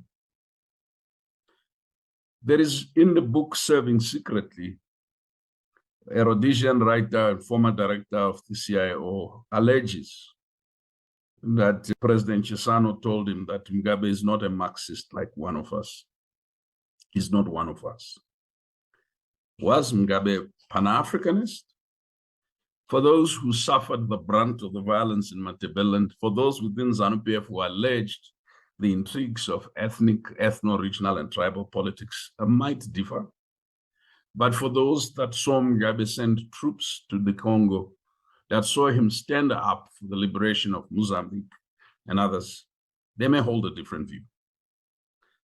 So clearly, it is important that if we are to judge Mugabe, we place him within a historical context of the Cold War that nurtured him, the context of a racist, fascist regime in Rhodesia that imprisoned him, and the viciousness of the war that created wounds that were indelible. The grave insecurity and the ghost of the wounds and enmity and the suspicions born during the struggle for liberation, these intrigues could only have created resilient insecurity. Whether that could explain ethno-regional atrocity or explain the clientelism, the nepotism, and the tribalism, or explain the racism and the universalization of certain goods, or the insecurity, the insurgency, and dissidentry. Well, clearly, there was insecurity in the east of the country. There was dissidentry in Matabeleland. And that's quite separate from whether Kukuraundi, that atrocity was justifiable. But it is important we do not conflate two things. The country gained its independence totally uneasy. The tensions within and amongst the nationalist fighters, unbearable. The machinations of the Rhodesians to ensure that you did not have a cohesive and coherent Black government, unrelenting. The naivety of including those whose racist views were that the native has no capacity to rule and were not interested in ensuring that the government totally delivers cannot be mistaken. But we shall forever judge Mugabe on the basis that he promised, Gutsaru Shinji, that we would eat and live better than we did under Ian Smith. And at the end of the day, we had become the laughingstock of the continent. But Mugabe presided over an ideological amoeba or octopus. He presided over comrades who claimed like him to be Marxists, but engaged in the most vile primitive accumulation. Mugabe dealt with Western and imperial designs against his rulership, whether it was cooptation by knighting him and making him so a robot, where he is accused by others of complicity, or the ostracization that followed when he decided to take a position consistent with his liberation ideals and credentials, and the naivety of thinking that he would be left alone, or whether it was the consistent attempts to eliminate him and the overall attempt to alienate him, not only in his country, but internationally. Nationalism, Pan-Africanism, and defensive radicalism that we see as a spectrum of development in his life and the contradictions that it came with can be explained both as personal character-related issues, but also as objective and subjective factors of the moment. It is true that we don't make history in the circumstances of our own choosing. We make history in the circumstances that we find ourselves. So Mugabe, who at the end we could rightly say of his party, of his life, personal life, and we could say of the country that it's no longer at ease and the center cannot hold, faced a contest over the past because patriotic history could not cure the cleavages, the gaps in capacity, the gaps in honesty and integrity, the gaps in skill, the numerous gaps that existed. And this is a lesson, Dr. Mandaza, for those who are fighting either for democracy or a vision of the future. That sheer passion and commitment, ideological erudition is insufficient to run a state. That the business of running a state takes a measure of skill, managerial competence, and leadership commitment. So when we judge the legacy of Mugabe, we must center not purely on political leadership, but on statecraft and state leadership. But we must commend him for having brought the professionals, because this is foresighted. But we must also castigate him for, after many years, he began to throw away the professionals and to politicize the civil service, politicize local authorities in a way that took away the capacity to deliver, the capacity to envision, the capacity to implement. But there was a contest towards the latter days, Dr. Mandaza, over state accumulation or the state as a site of accumulation. The hollowing out of the state that we see was not only the outcome of the imperial policies of structural adjustment, it was also because the comrades had joined the imperialists in taking everything valuable out of our country, including the future of our children, and taking it to the imperial centers or to new centers in Asia and the Middle East. The leadership in the liberation movement never believed it would grow old. If it did, it never understood that young people of the generation they had liberated would, like them during their own youth, be restless, positively discontented, or simply, as some say, never underestimate the condescension of posterity. Because posterity does not see the crickets, the snake, the frogs, and the difficulties of the caves you sleep in when you fight for liberation. Posterity can only judge you on the basis of their comfort or discomfort. But there was, too, the South African effect. Mugabe presided over an island of excellence. As South Africa gets independence, South Africa takes the limelight. But South Africa also grabs industries. But South Africa does much more. It draws international capital to a new center, to a new Darling. It was not just a contest over the SADC organ between Mugabe and Mandela. There were huge contests over who is the real hegemon in the region. And in there lies a challenge that speaks to character and personality, the inability to adapt and to pivot. So how might we judge Mugabe? Avoiding the dangers of a single narrative. Well, Mugabe postponed racial injustice in exchange for power, or what he believed was amity, as indicated in his great speech issued on the 4th of March. But those of you who were alive and seized with the moment will say, only a fool can suggest that Mugabe could have taken any other path, because the brittleness of the situation in 1980, the likelihood of resilient back into war was such that he could not take reckless actions. But as I said, posterity doesn't have the comfort of the moment. It has the discomfort of its own moment. Lack of food, lack of jobs, lack of educational opportunities, and essentially an abysmal lack of futures. Mugabe told that education and hard work was the pathway to liberation. But it is a posterity that observes children of the rich, cronies of the rich, who neither have education nor hard work, live the most lavish lifestyles, enough to gift the rest of society, milking the state. So Mugabe's legacy of education, of hard work, has been belied by those in his own party who have mistaken liberation for accumulation and conspicuous consumption and show off as the essence of being the ruling class. There is no longer Gutsaru Jinji. There is now Zimbabwe Inc. That is a legacy that Mugabe may have unintentionally left. But Mugabe felt insecure at a personal level. The entire region was being destabilized by South Africa and CIA-sponsored entities, whether it's Renamo or other juntas, or, let's be clear that despite this fact, Mugabe cannot escape the scourge of guilt that comes from Gukuraundi. Mugabe grew and shrunk the Zimbabwean economy. Those that want to refer to Doomsday and Mugabe's failure dare not dispute simple figures, which were how he grew the education sector.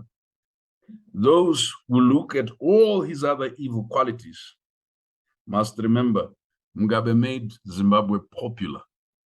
Wherever you go, whether you're in New York or in Mali, when you say Zimbabwe, they say Mugabe. But Mugabe also made Zimbabwe infamous and the laughing stock. Children crossing into South Africa risking being chewed by crocodiles. And all the other debased things that our people now do. The most literate country in Africa at some time has become the one country that can fix simple problems, because our literacy has at its core another one of Mugabe's legacies. When Mugabe arrived in Mozambique, we are told one of the first institutions he closed was the Washandi, the ideological colleges. An ideologue threatened by ideological posture. But that's not all. Mugabe, an astute, highly literate man, also has another challenge. Raises a government of thugs where anti-intellectualism became a centerpiece within his own party. But anti-intellectualism became a centerpiece of our politics. Ignorance became the driving force and was conflated and mistaken for simplicity and proximity to the masses.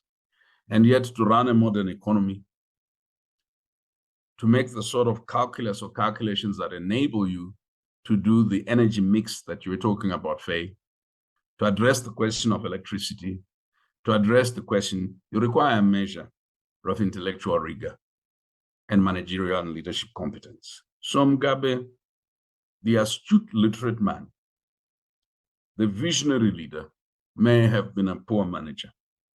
When you look at infrastructure, water, electricity, and transport, was this the failure of imagination or the destruction of imagination? Let me explain. You see, Mugabe was not short of imagination. It is sometimes when the leader sees there must be a team to do. When you remove the team, it does not matter how much the leader sees. It is a mere vision. A vision is a combination of a wish and a vision. As they say, wishes are not donkeys, and no one can ride them. Mugabe's social spending that produced great educated folks and doctors has become the heritage of South Africa, of his neighbors, and the rest of the world, because the poor governance and management of Zimbabwe as an economy and a country has essentially driven Mugabe's greatest heritage, which was literacy, professionalism, to others, because our own country no longer values professionalism. But Mugabe was not a system. He was a single person. We would have to be disciplined enough to say, like all of us, here was a man with grave and great weaknesses.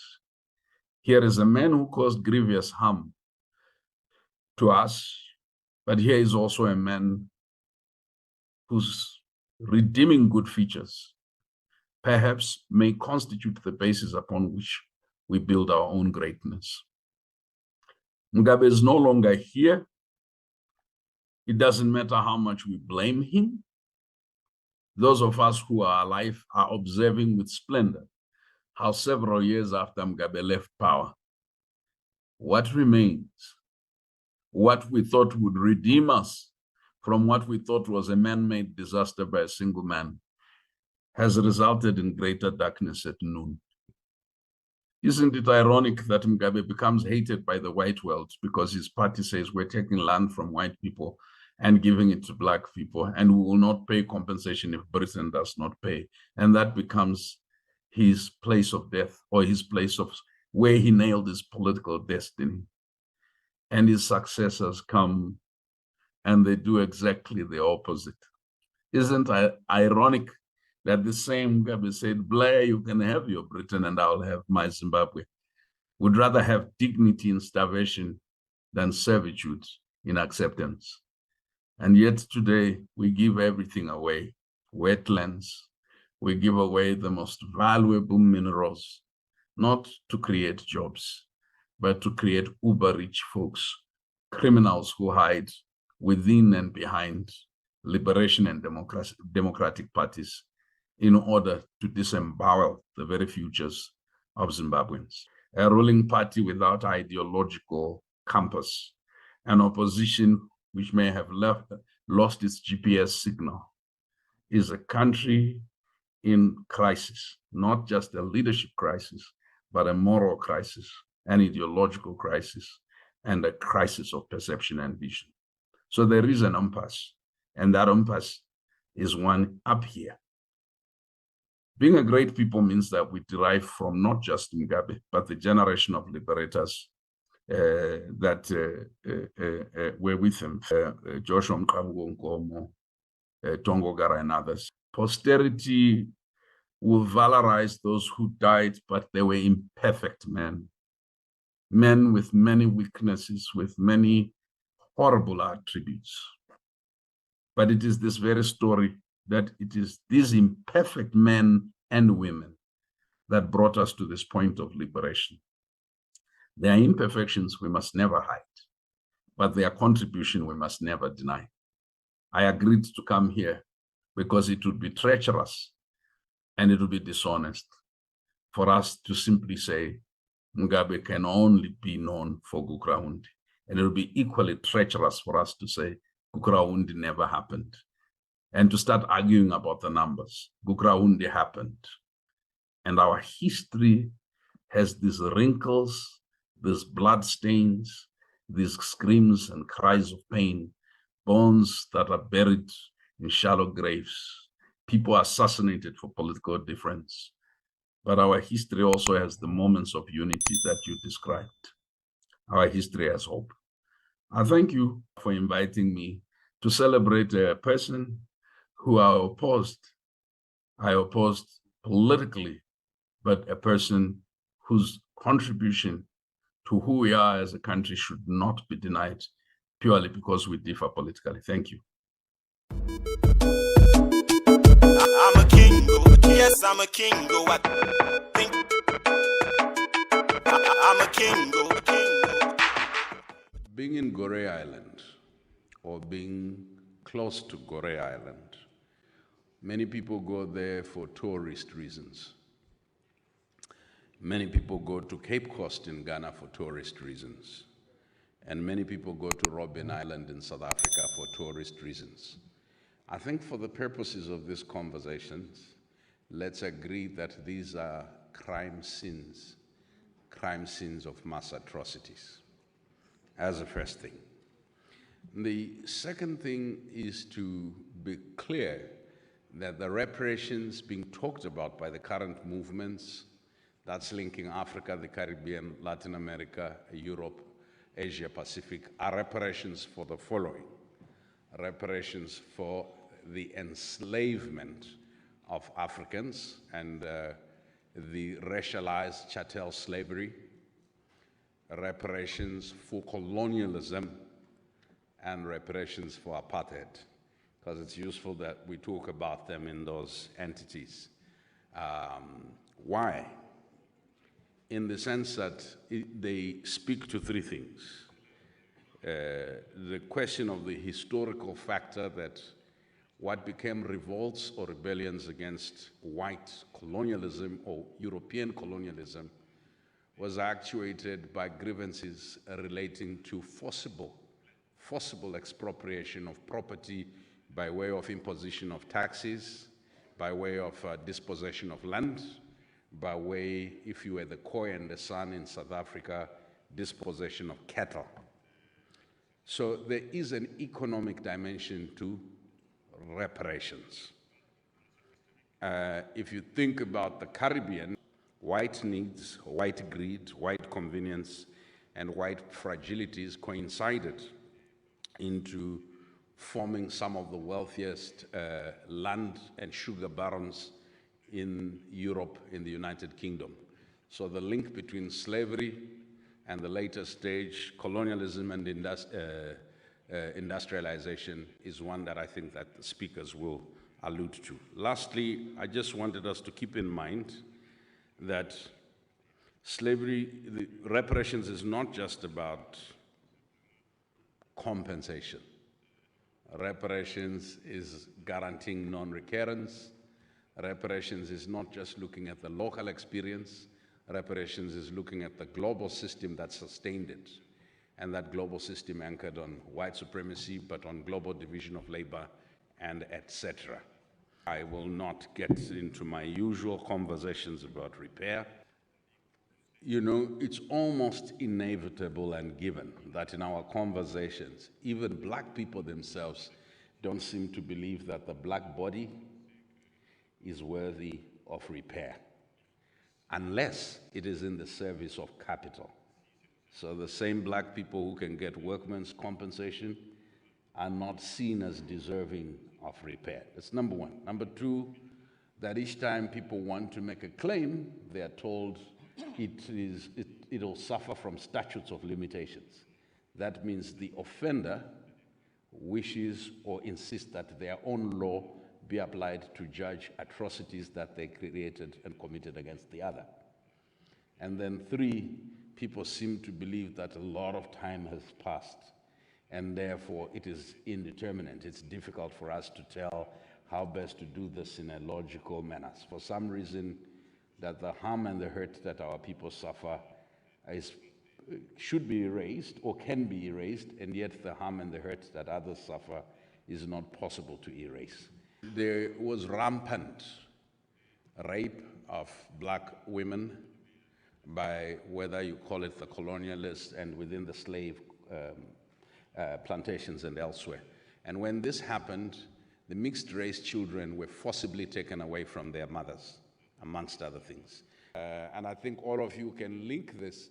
The irony is not only were these folks compensated at the end of slavery, those of you who got independence will know that they were also compensated when you were getting your independence. So there's been a consistent system of reparations of the oppressor, the colonizer, and etc.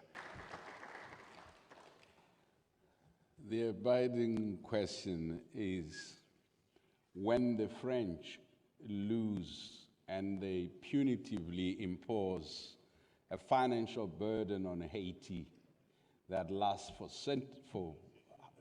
scores of years and Haiti is impoverished, what do you call that act of demanding that you make good to Haiti and Haitians? An act of economic sabotage that has kept them imperiled, impoverished.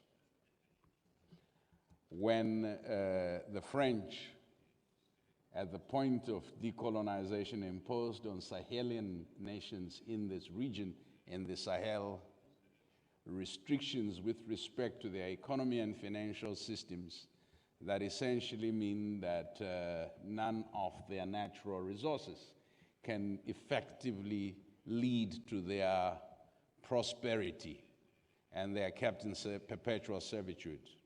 What do you call the act of making good the years of theft of those goods?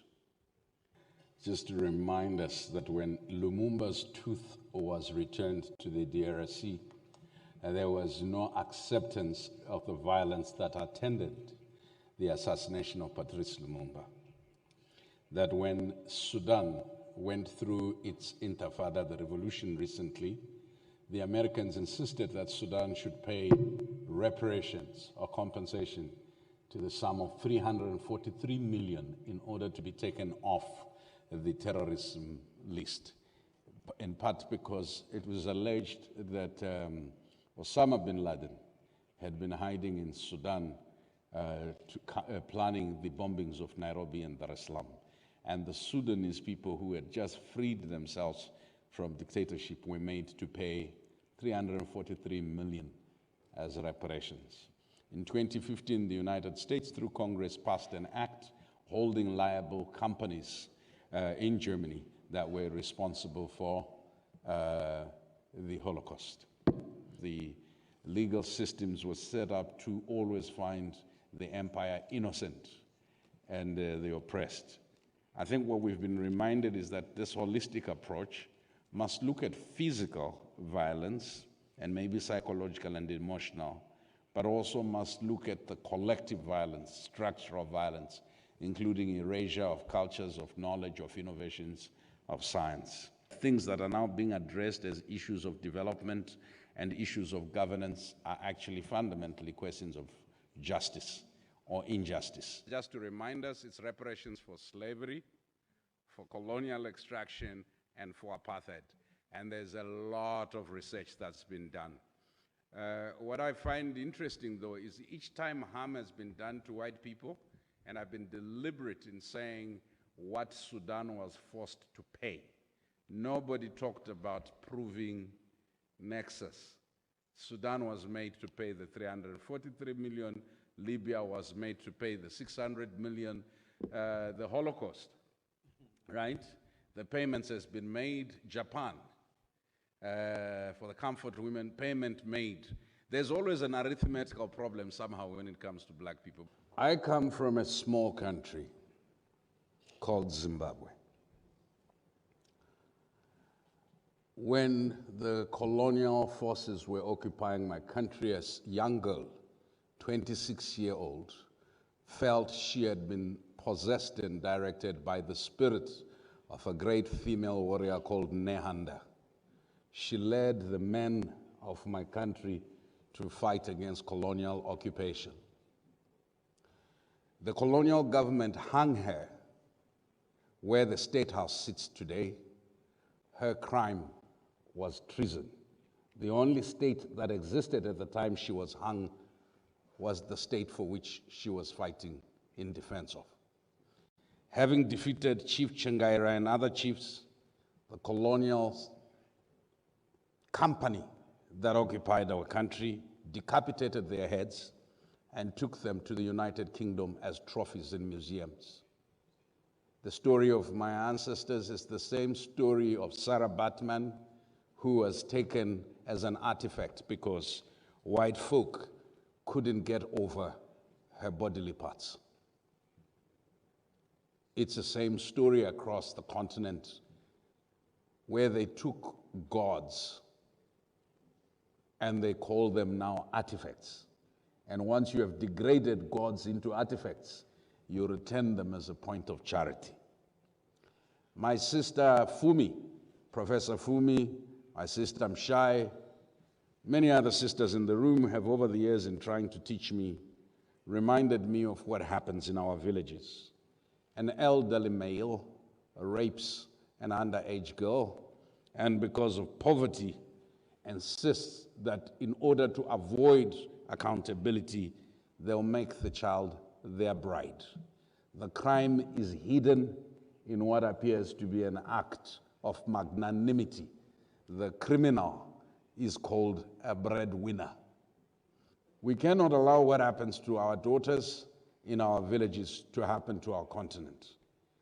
A criminal cannot be absolved purely by paying dowry, because that same criminal will keep raping. My brothers and sisters, I was remotely involved in the Abacha loot and Mobutu loot conversations and processes. The Swiss refused and insisted, Professor Olukoshi is here, that we should prove that the money was actually public money. That in the absence of proof, they were not willing to return the interest. To this day, the Swiss have not returned the full amounts. The real criminal at law, anybody who receives stolen property under all our legal systems, is a thief. And yet, Transparency International and all our ranking agencies will tell you that the cleanest country in the world is Switzerland. It was the Swiss bankers who forced Mozambique into taking a loan that it did not need, and we arrested the Mozambican finance minister in the 2 billion scandal. Somehow, Credit Suisse and others somehow escaped liability for having transacted. What am I saying? I'm not saying that we should excuse our people. I'm just reminding us of what already exists. University of Western Cape has set up something, a desk, a center to deal with reparations. University of West Indies, together with Glasgow, Codestria, Africa Judges and Juries Forum, International Law Center, Pan-African Lawyers Union, and several African entities have started doing this. The meeting today was to say it's inadequate to have a few of us. I am not trying to prove myself, my pain, to any European. I'm not trying to make legal or technical sense. You ask a rape victim to prove she was raped? How did Leopold's Congo become Leopold's? My brothers and sisters, there's no Tarzan raised by monkeys that's going to come and save us and fight against the predatory instinct of recolonization. We're not going to negotiate ourselves out of the quagmire we find ourselves in, where globalization is militarized and financialized, by pleading the accuracy of the mathematics of the extent to which we've been looted. No, nobody's ever going to admit. Even the Catholic Church is offering 100 million, yet we paid America through Sudan, 343 million for 200 people. Why? Millions of Africans are worth less than 200. I'm not mocking those who died. It's just to remind us that this conversation is racialized. It's racialized because even amongst ourselves, we have bought this logic. This logic that actually says, for some reason, we must make sense to the thief, to the looter, to the robber. We must make sense to the rapist. We must make sense to ourselves. Do we have bad governments? We have terrible governments. But the Americans, Madam Chair, have worse. Kissinger, who died recently, finally history has begun to judge him. And yet our kids studying international relations were studying the Kissinger doctrine. Whitewashed, enslaved, and etc. I was a lawyer, and I think a reasonable lawyer, as my friends here will tell you. And accounting firms, consultancy firms, bankers, every day are continuing the legacy of slavery, of colonialism. The African Development Bank is supporting my government to pay reparations to white commercial farmers. Nobody has asked what formula did they use. My sister, they'd borrowed from banks when the land was expropriated in the national interests.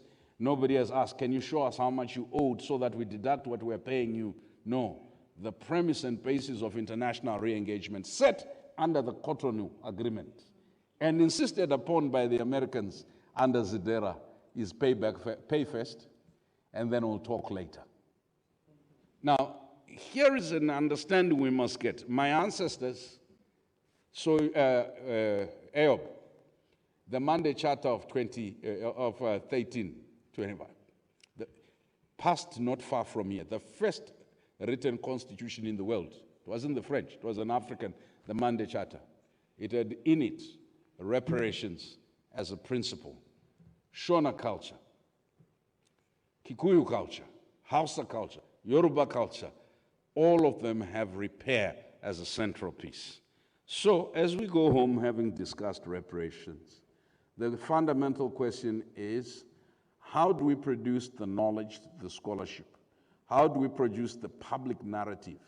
How do we produce the dialogues? Not to end, because we're not going to win the reparations argument tomorrow.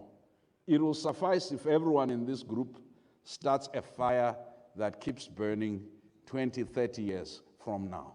Because what was stolen and the discovery of what was stolen, none of the speakers talked about technology, inventions done by slaves, by black people under colonialism and under apartheid. Nobody talked about that. Nobody talked about how the Royal Dutch Company stole from the Khoi and the San cattle that made them wealthy, that they sold to other people. Nobody. My friends, nobody talked about your ancestors who worked for free labor.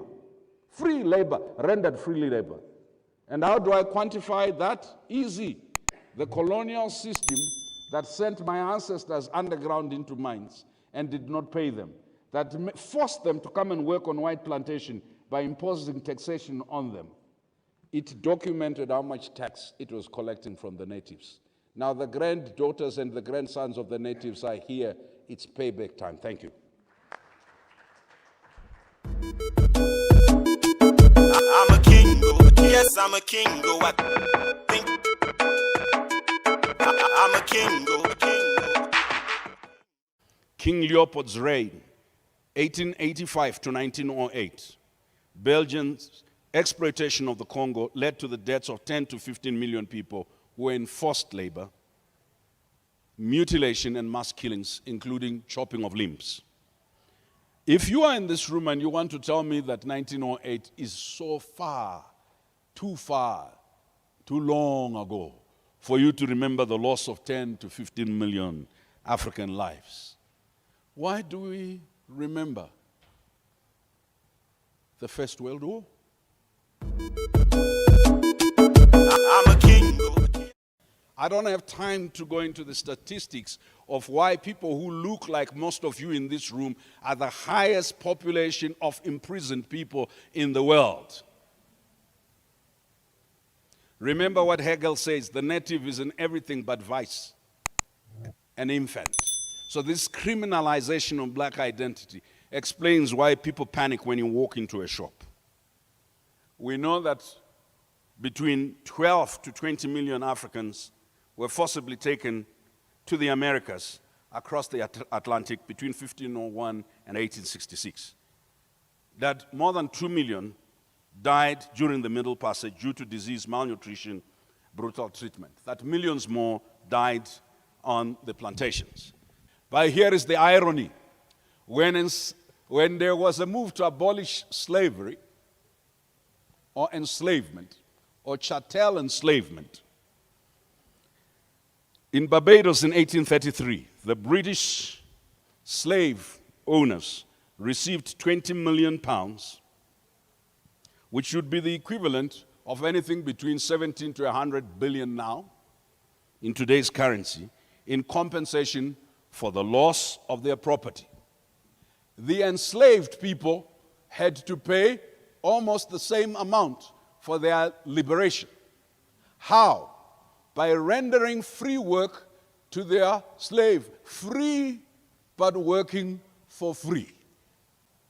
Now, I want you to understand the continuity of this. When decolonization happened, all countries that acquired freedom were required to pay fair and adequate compensation for land that had been taken from their ancestors to those that had taken the land without paying any compensation.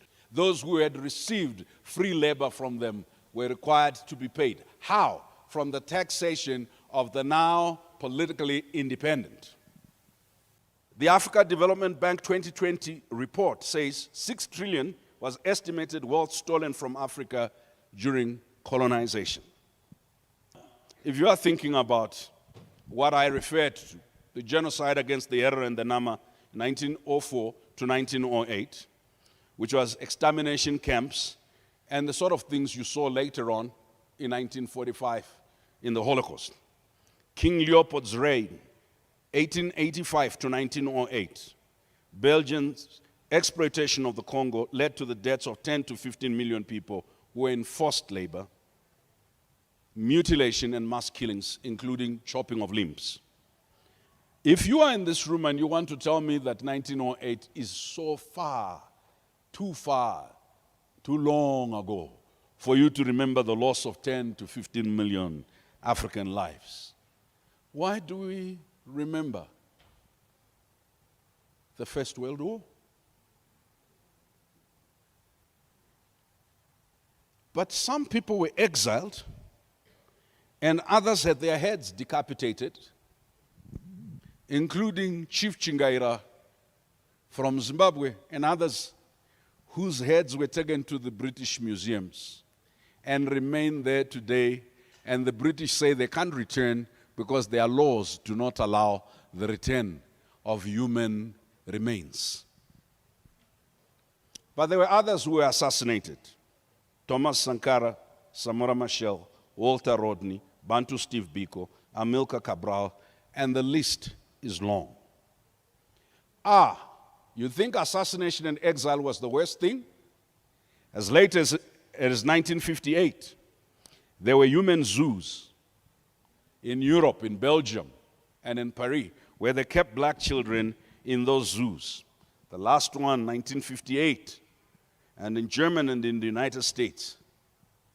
And throughout this period of decolonization demands, the only real significant payment made by former colonizers in Africa was 19.9 million to survivors of British colonial abuses, the so-called Mau Mau reparations case in 2013. You think the atrocities are just this individual, human, and community. The French approach to this in Haiti and Francophone Africa was to tether those countries to the CFA franc. 50% of foreign reserves of the franc countries were required to be held in the French treasury, limiting their ability to invest in their own economies. French companies and investors benefited disproportionately as profit repatriation was made easy, leading to capital flight, or what we now call illicit financial flows. So the exploitation of African natural resources, the exploitation of DRC's coltan and cobalt and other materials are something that is part of the continuities from enslavement to colonization to apartheid. But the global reparations claims and their precedents for other communities that have not disputed are the Jewish Holocaust reparations, where Germany paid $90 billion to Holocaust survivors and Israel. Comfort women in Asia, Japan issued official apologies and compensation to South Korean and Filipino women forced into sexual slavery during World War II. I hope I have said to you that anchoring a particular supremacist view and creating a logic that enabled people who had been enslaved, colonized, and lived in apartheid to accept their own inferiority, their own infantilization, their own fragmentation, was actually part of the great erasure. It was racialized. It targeted particular racial group, the Africans. So not only were you economically disadvantaged, physically and psychologically punished, you were socially ostracized. They said black people, Africans, are dirty. And yet it is Africans and black people who were their nannies, looking after their children, feeding them, teaching them to walk, to talk, and to write. They said black people or Africans were dishonest. Yet it is these same people they got on their plantations to do all the work and to account. They said you were lazy, and yet I do not recall any mine that sent thousands of white people under the mine in South Africa, in the Congo, or elsewhere. How did lazy people, for free, produce so much wealth that built the comfort for which our people are being asked to be grateful? Achieving reparations for Afro-descendants, for the global Pan-African family, requires a robust institutional framework, ensuring that the 5 pillars of reparations, non-recurrence, compensation, restitution, satisfaction, and I could go on. You need an institutional framework. And that institutional framework needs to realize there will be opposition. That opposition will be mounted epistemically, ideologically. That opposition will be mounted economically. That opposition will be mounted by targeting individuals. That opposition will seek to find black bodies, as it did with people who we now wrongly call Uncle Tom. Uncle Tom wasn't actually as bad as the people that we call Uncle Toms. But we find Uncle Toms as the main voices for saying you don't need reparations. Just do not be corrupt. Now, President Mbeki did the illicit financial flows high-level report, which showed that the bleeding of Africa by corruption accounts for 5% of what Africa loses. That crime, profits from crime, account for another minuscule percentage. But the majority, over 80%, is from illicit financial flows. Part of them arise out of the structures that were set up during colonization and apartheid to enable big capital to move capital without accountability to its local environs. All the communities from which mines extracted remain under development, remain vulnerable, food insecure, communities from which people were evicted. It is not an anti-white crusade. It is not even necessarily an anti-capital crusade. It is simply saying Some people were taken as prisoners of war. Some people were forcibly conscripted. Some people were raided. Some people were put in concentration camps. But what is not disputed is how they were moved from productive land into non-arable land, which is disease-infested. That those people are entitled to produce. The fact that there are Africans in this room who graduated cum laude from their universities, coming from tribal trustlands or rural areas, should not create the mythology that you do not need reparations. That all the African needs to do is work harder, be less lazy, less corrupt, as though global systemic structural anti-black racism was purely a matter of ethics. It was about constructing structures of exploitation. And this is my parting story for you.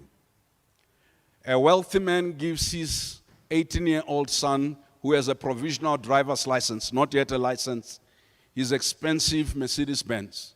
The young man gets drunk, drives very fast down the streets, knocks down a family, a man, his wife, and several kids. The wife and the husband die. They were the breadwinners of the family. But as happened, the man, his wife, and kids were not crossing at the designated crossing point. They were doing what Americans call jaywalking. Tell me that we will all just come and say, you were jaywalking. This man who was driving without a license, drunken driving, driving fast, is not responsible. Because had you been crossing at the designated crossing point, you would not have died. Would we say that to Ukrainians? Would we say that to Jewish people? Would we say that to Korean people that, look, this thing is about your own fault. You ought to have behaved differently. The bill I gave you, the financial bill, and what Africa has received by way of aid and development assistance since 1947 does not come to 5% what Africa lost during colonization. And isn't it strange that the mathematical problem does not arise when Sudan is being asked to pay $300 million for the bombing of Nairobi and Dar es Salaam by terrorists? How is this money paid? By Sudanese taxpayers. Did Sudanese taxpayers bomb Dar es Salaam and Nairobi? As tragic as those incidents were. How come there is never a mathematical question that says you can't ask Sudanese to pay because they were not the individual terrorists? How is a whole country responsible for the single when the Libyans are being asked to pay for the Pan Am Air bombing? How come you don't say, how are you going to calculate? How are you going to establish the causal linkage between the people of Libya and those who planted the bomb? Arithmetics only, or mathematics, becomes a problem when black bodies require to be recognized for repair. And that should tell you it is a racialized conversation. We must not pretend.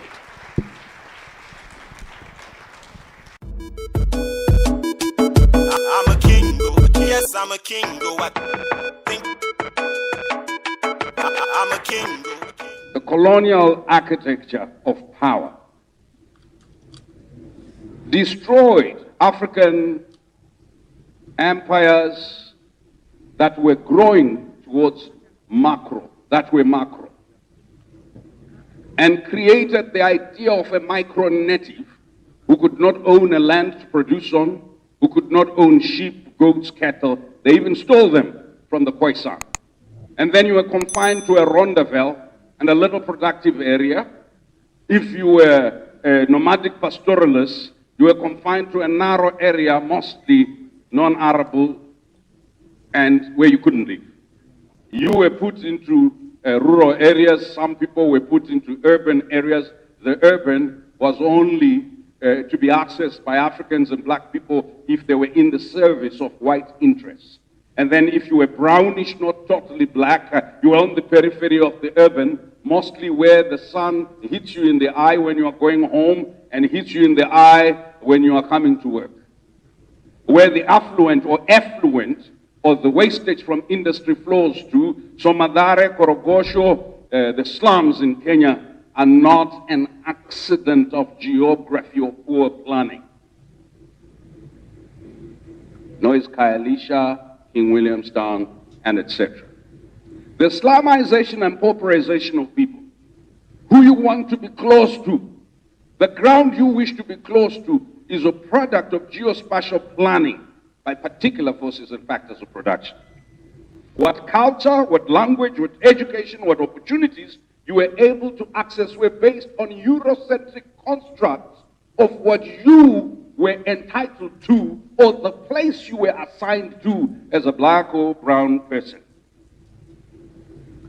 But it also determined your socio-economic imagination, what you could imagine. So our parents wanted us to be nurses and teachers, not industrialists. Why nurses and teachers? Because the architecture of the colonial economy preserved a special place for the most elite amongst us to become premier servants of white capital, the elite of labor, and not the elite of leisure or leisure. You, my friends, represent a modern version of that elite of labor. It is not the poor people that need liberation, it is you. You are sleepwalking. Wake up.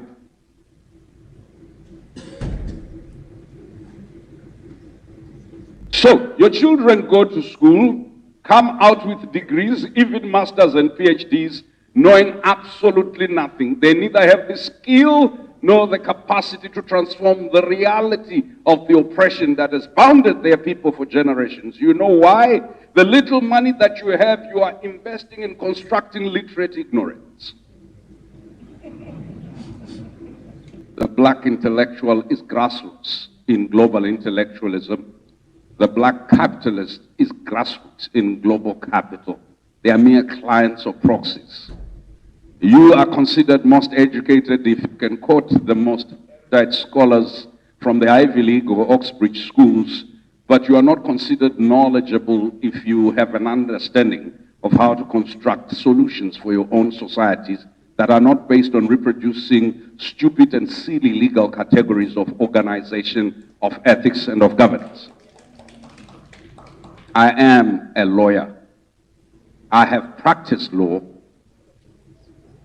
So for all those lawyers who think the world will fall apart if we don't have boards, courts, constables, and etc., I have good news for you.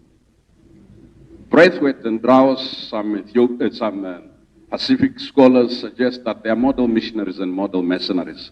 Model missionaries are those people who imbibe the model so much and their inferiority so completely that they believe a model that has never worked in its place of origin will work somehow by inorganic fixation in their environment. They are total believers, converts. They are waiting for the heaven of regulation. If regulation constitutions could save countries, America would be saved, France would be saved. What we're seeing with the rise of the right, what we're seeing in America with the reductionism, relativism, and etc., tells us that regulation alone cannot save society. Society needs another premise of salvation, of liberation, and of freedom. You cannot, they say in the Shona language, be copying the notes of a dunderhead. The idea that links knowledge to race, knowledge to class, knowledge to geography is what you must disrupt. You cannot be liberated on the premise of regurgitation. You cannot be liberated on the promise of cramming. You cannot be liberated on the promise of acquisitive mimesis or trying to emulate. You cannot be liberated you can wear a suit, speak with the most fine French or English or Portuguese accent. You can even know the names of the cities and streets in London, in Lisbon and elsewhere. You could have gone to the finest Ivy League places and schools. But my brothers and sisters, the fact of the matter is you are in those premises, no matter how well positioned or placed, and I'm reasonably well positioned in global philanthropy, you are merely a native in the service of the empire. And sometimes, when we become elevated, such as some of us have become, you start getting delusions and illusions of grandeur that somehow you can save your people from themselves. I want to suggest to you that you are the one who needs salvation. So you will bring us to these resorts so that our friends from Europe and elsewhere can, after the menial business of attending our conferences and leaving a few dollars, go on safari to see the big five. You don't even sell our countries as places of knowledge. You don't sell our countries as places of innovation. You sell them as places of things that naturally occur, like flora and fauna. You confirm the Hegelian version of history that says Africa is not a place of history, or the notion that the native is in everything else an infant, but in vice or crime. So your advocacy focuses on corruption. Your advocacy focuses on ethics, because you have been led to believe that the sole problem with your people is they are unethical. Who persuaded you this? Men and women who took and turned into property your kith and kin, made them work on plantations, as though working for free under oppressive conditions was not enough, raped them, produced children, separated them from their mothers. Men and women who took everything, took land, took cattle.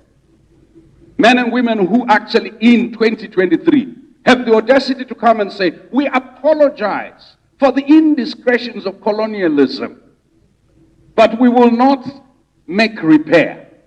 Why? Because the body of the black person is worth no more than pity. Because black people have themselves, in asserting themselves in the world, never seen the question of equality and equity as the premise of negotiation. You Africans are disgusting because you come at the table. Save us from our tyrants. We don't mind being oppressed by you because you speak well and you have good high-rise buildings. I went to law school when an African practice became renamed alternative dispute resolution. Did you hear what I said? I went to law school when an African practice of resolving conflict was renamed alternative dispute resolution, and people had PhDs. They even set up a global ADR center, and the Africans had not yet institutionalized their practice and their way of life. They were still learning how to do antagonistic resolution of disputes when they had already internalized over centuries alternative dispute resolution. I started teaching at law school when an African practice of resolving conflict was renamed transitional justice. And people are getting PhDs in what? Transitional justice. I have a friend called Becky Moyo with whom we worked in late 2009, 2010, when we were describing an African practice that's based on living life in solidarity, living life in mutuality, living life to humanize the other. And suddenly he needed to make sense to the white friends that he had from the global north and the funders. So the young man comes to me and said, I have an idea. I said, what is your idea? He said, you know, we need to set up something called African philanthropy. I said, that's nonsense. Well, we are here. It's called African philanthropy. This conference was called so that we say to each other, stop sleepwalking. Movement is not gathering a group of people, mimicking and echoing the same language. Movement is gathering a group of people who see liberty and the pathways to liberty not as Audre Lorde said, by using the master's tools, but who say the path that's walked is not our path. I told Becky Moyo and Tendai Marisa that my grandfather took me to his farm. I had just been made a partner in a law firm, largely white law firm, and I was complaining about injustice and this, and I wasn't sure how I would rise because I was not known to anybody. And he took me and addressed me by my totem. We were standing on the edge of a bush, a forest, and he said in my Shona language, "My son, the forest has no doorway. Every hunter enters where they do. The determinant is what they bring back. Many of you are trying to enter this forest of transformation using pathways and doorways used by others. The flora and fauna is exhausted on those pathways. Find new pathways into this forest of global transformation." The very fact that a few of you are talking about climate and you are using colonial language of loss and damage, and I keep telling people loss is something that occurs as a result of no one's fault. But if I come and take your bag, my sister, it's not loss. You get it? Yeah. So damage is something that occurs accidentally. If I come and break your window, it's not damage. It's breakage. How are you told? You know, it's like some thieves in Harare. They stole something from one of my companions. So I went, hey! They said, Blas, talk nicely. You know, the thieves in Harare tell you to talk nicely in order to get back what is yours. The global thieves tell you to talk nicely if you want your things back. My friends, sitting in this room, you are beneficiaries of mass struggles. You are not owners and riders of mass struggle. You are beneficiaries. It is not you empowering the people. The people have empowered you to be known internationally. The people have empowered you to have voice, to have a salary. The people have empowered you to be invited to diplomatic dinners. The people have empowered you to be invited to OSF, Ford, and etc. You're like a monkey in a cage. You are paraded as a sign, right? Have you ever been to a zoo? Have you ever seen animals in the zoo? Today I've come to say unlock the door of the zoo. Because that zoo you are in does not make you a real tiger, a real lion, a real monkey, a real... You are only entertainment for those who have power. Have you ever seen people playing so close in the wild to a tiger or a lion? Have you seen them? The fact that they come to the zoo and even touch tiger, it's you. That's why you can be invited to every conference. You are tame. What am I saying? Diakumba used to say to me, avoid political, social, and epistemological placebos. Placebos are those things you give your children. They say, I'm ill. You know the child is not ill. Just give them something that looks like medicine. Afterwards, they are fine. So this psychological props to the system of domination, the myth of an inclusive society. Black masses need to organize independently for their own. African philanthropy, East African philanthropy needs to organize independently for the liberation of East Africa. The system of definition uses justifications and myths. You are the model missionaries and model mercenaries, but you could also become the biggest disruption. You know, I like Africans. Technology came, they said, oh no, in order to, we need technology. You know, and Philip will tell you, I used to say to him, no, we don't need technology. We need to own and create technology. Can I repeat that? You are no more empowered because you have an iPhone. Even if it's iPhone 20 and you are using it and you know how to be on Kindle and those things. You are just a high-end consumer with very little power. You don't determine the content. You don't determine the gadget. You determine nothing. In fact, what happens, your wealth and the wealth of your children is being spent buying gadgets so that you can consume some more of the rubbish that's produced everywhere else, and the disinformation and the misinformation. Technology offers this sector a space. You can't, as single organizations, invest in technology, but as a collective, you can invest in the development of technology. I'm sorry, you have to monetize it all. Otherwise, you develop it, a private firm will come, take it, sell it for billions, they become billionaires, and you become famous. Africans and fame. May God save us from fame, and our ancestors do. There is no single white or Chinese or Asian production on this continent that's created value in urban Africa. Most of the values, they go to the rural areas, extract natural gas, extract flora and fauna. You are complying. You are telling your people, leave the rural area. Come and be Mamamboga when they've left the rural area, they've left it for who? For those who are coming to find critical minerals, who are trying to set up solar factories, My friends, I don't know who bewitched you, but today I came to say to you, please step out of this witchcraft moment where you repeat urbanization. 75% of Africans will live in urban areas. It's repeated until we believe it, until we affirm it and start preparing for it.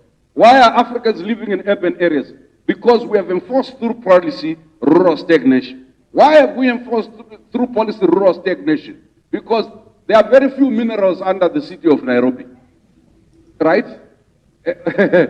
Other than Johannesburg, most mineral wealth in our countries is found in rural areas. That's why we need Africans out of rural areas so that they can come and live in slums, so that we can now be running philanthropy to give them water, to give them wash services, to give. And we feel we have empowered them. Give land to our people, make our people productive, create factories for our people, give them resources to set up technology manufacturing firms. My friends, I hope I have insulted you because it was my intention to, but I hope I've also encouraged you because it is the accidental view that when you insult, you encourage. You are the greatest Africans that have ever lived, greater than Nkrumah, greater than Cabral. Nkrumah did not know what you know. Nkrumah did not have the sort of access to this continent and its different parts that you have. Nkrumah did not have access to libraries and to knowledge and to the range and diversity of Africans that you have. Nkrumah did not have the number of African friends that you have. It is a tragedy that having so many friends, being part of such a great network, when you come to these conferences, you spend half your time saying, I'm the executive director of this. Oh, so who are you with? I'm with this. Those are mere post boxes. You are not a post box. If in this conference all you've done is traded business cards and emails and phone numbers so that you can touch each other on WhatsApp, then it's a betrayal of why Evans brought us here. Evans brought us here so that we answer, how do we build movements? We build it through complementarity of our different skills. We build it through diversity of our different passions. We build it by beholding how the whole system of oppression affects us at the same time differently, but requires that we press it at the same time differently in order to move, not the needle. We are no longer moving needle. We have to move the pillars. Otherwise, if you keep on moving needles, the pillars will solidify. My friends, you are such awesome and great geniuses. You are such unbelievable advocates. But unfortunately, you have become addicted to narratives of the empire about shifting money. Money does not shift power. You want to know why? The empire is getting you to play lotto.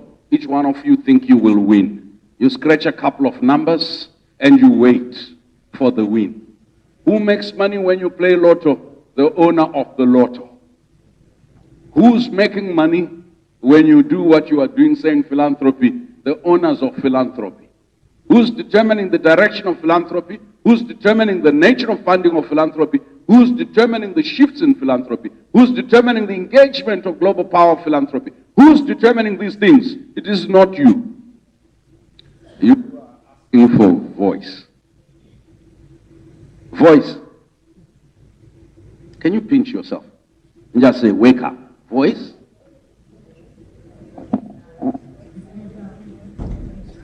I was in Dubai once. And I was telling, I think my sister at the back there, I was in Dubai once, and my friend was on the 90th floor, and I was whistling, because in our village I would whistle, they would hear me. So I thought they would hear me. They did not hear me. Then I started shouting, "Hey, Diva! It's Brayo!" They did not hear me. That's your voice when it's facing the structure of global power. You can whistle, you can shout. Until you build an alternative building, or you enter and disrupt that building and the alarm goes on. Your voice projects are a betrayal of the revolution and transformation that we need. You are the placebo that our people have been taking. So since the timekeeper told me 10 minutes ago that I was done, and I am like all good speakers, I don't know when to stop when I finish. Thank you.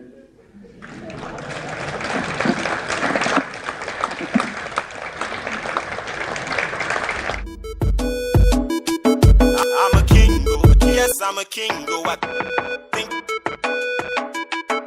I'm a king, I came here and I listened to you talk about the virtues of philanthropy, African philanthropy. And the leading African philanthropists are the Nigerian thieves who benefited from military rule and demutualization of the state, privatization of the state. The Zimbabwean state elite who benefited from some funny contracting processes. The elite in Egypt and the elite elsewhere.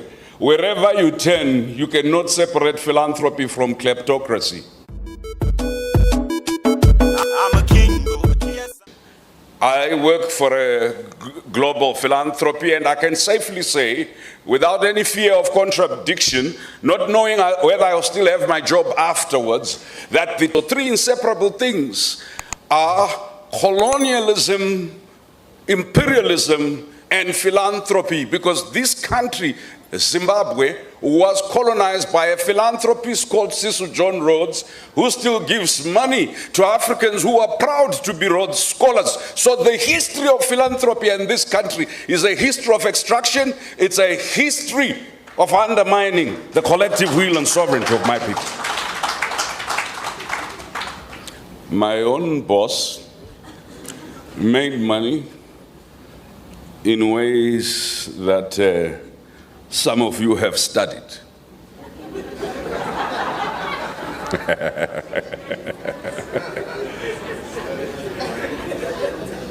So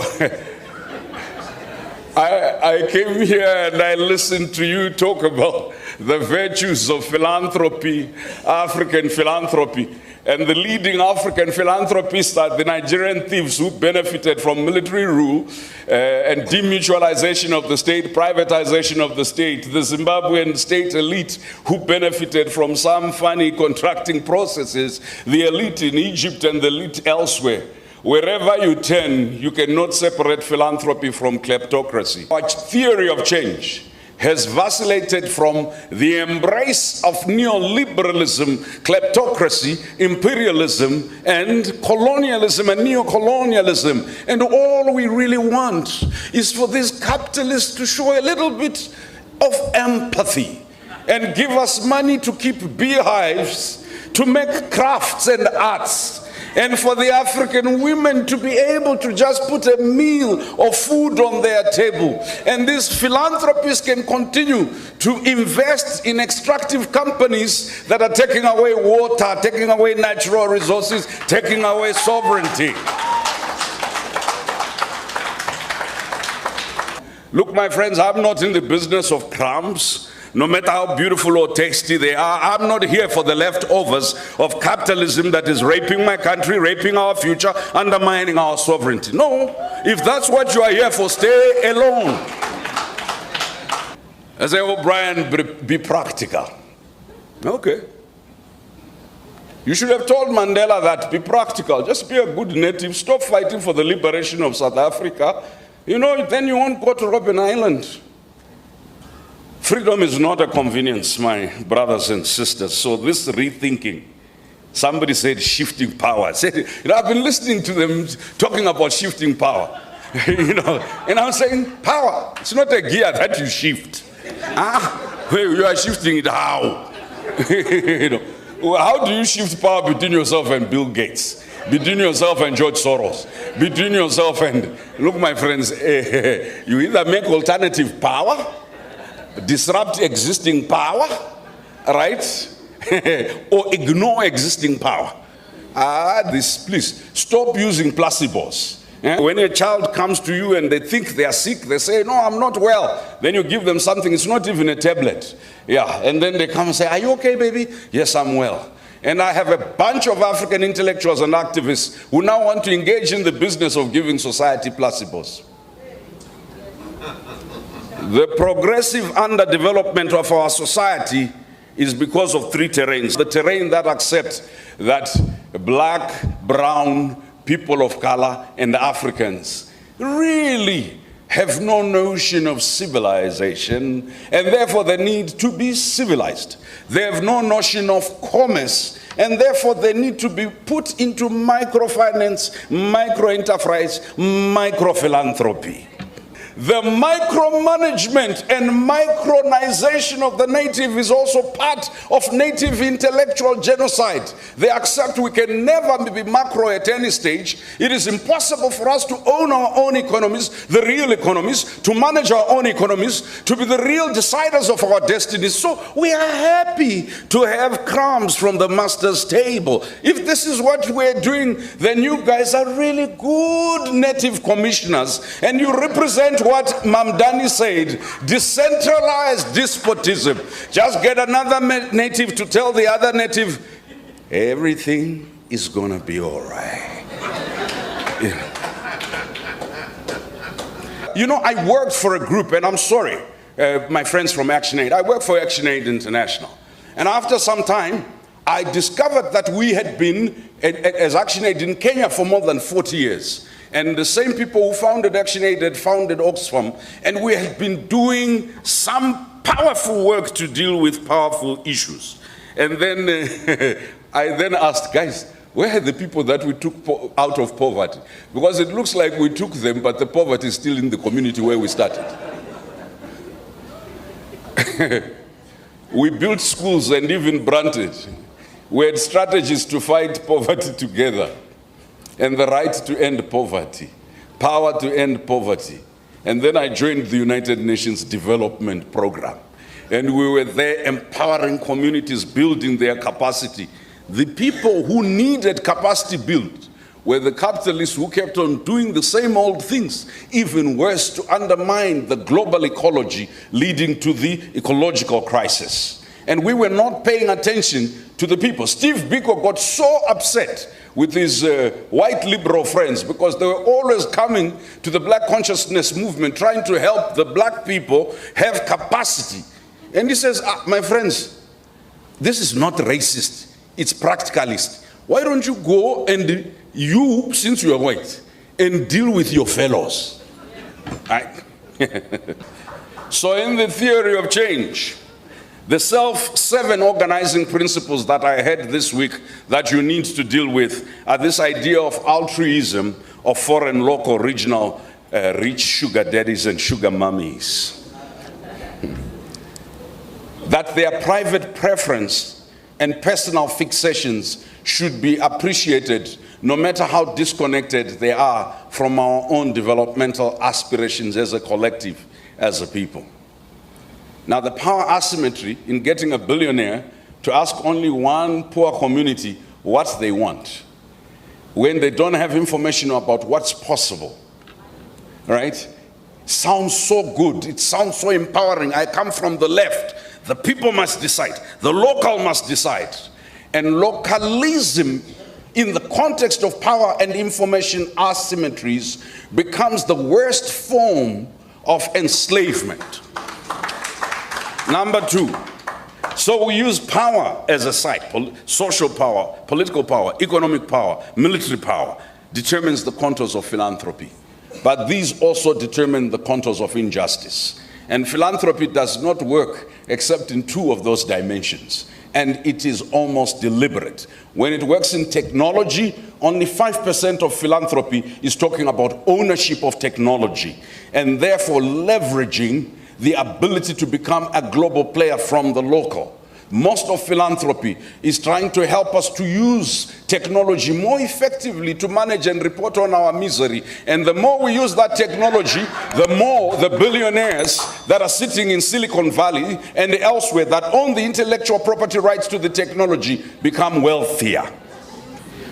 And when philanthropy focuses on poverty and political repression, it comes with an orthodox understanding of what is the best form of government. It is not willing to accept any other. In fact, many of the major global philanthropies emerged and started coming into the context of this African territory as a way of defending hegemonic Western interests, American interests, a particular form of governance, and to counter communism.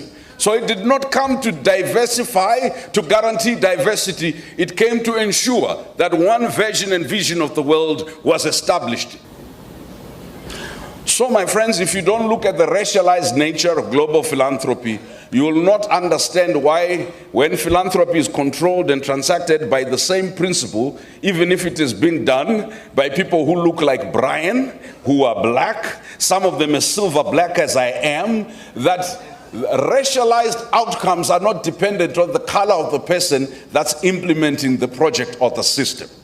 And so you can be analyzing each other based on the color of your skin, but racialized outcomes are about a system that produces the same. You can produce apartheid without a single white person in the state, because applying certain principles, certain approaches, certain tools gives you the outcomes of separate development. And that is why this localism breaks. This localism is a dangerous ideology, because when Jan Smuts wanted to explain to his Oxford court why apartheid was an important thing, he said the native must be allowed to develop separately in his locality.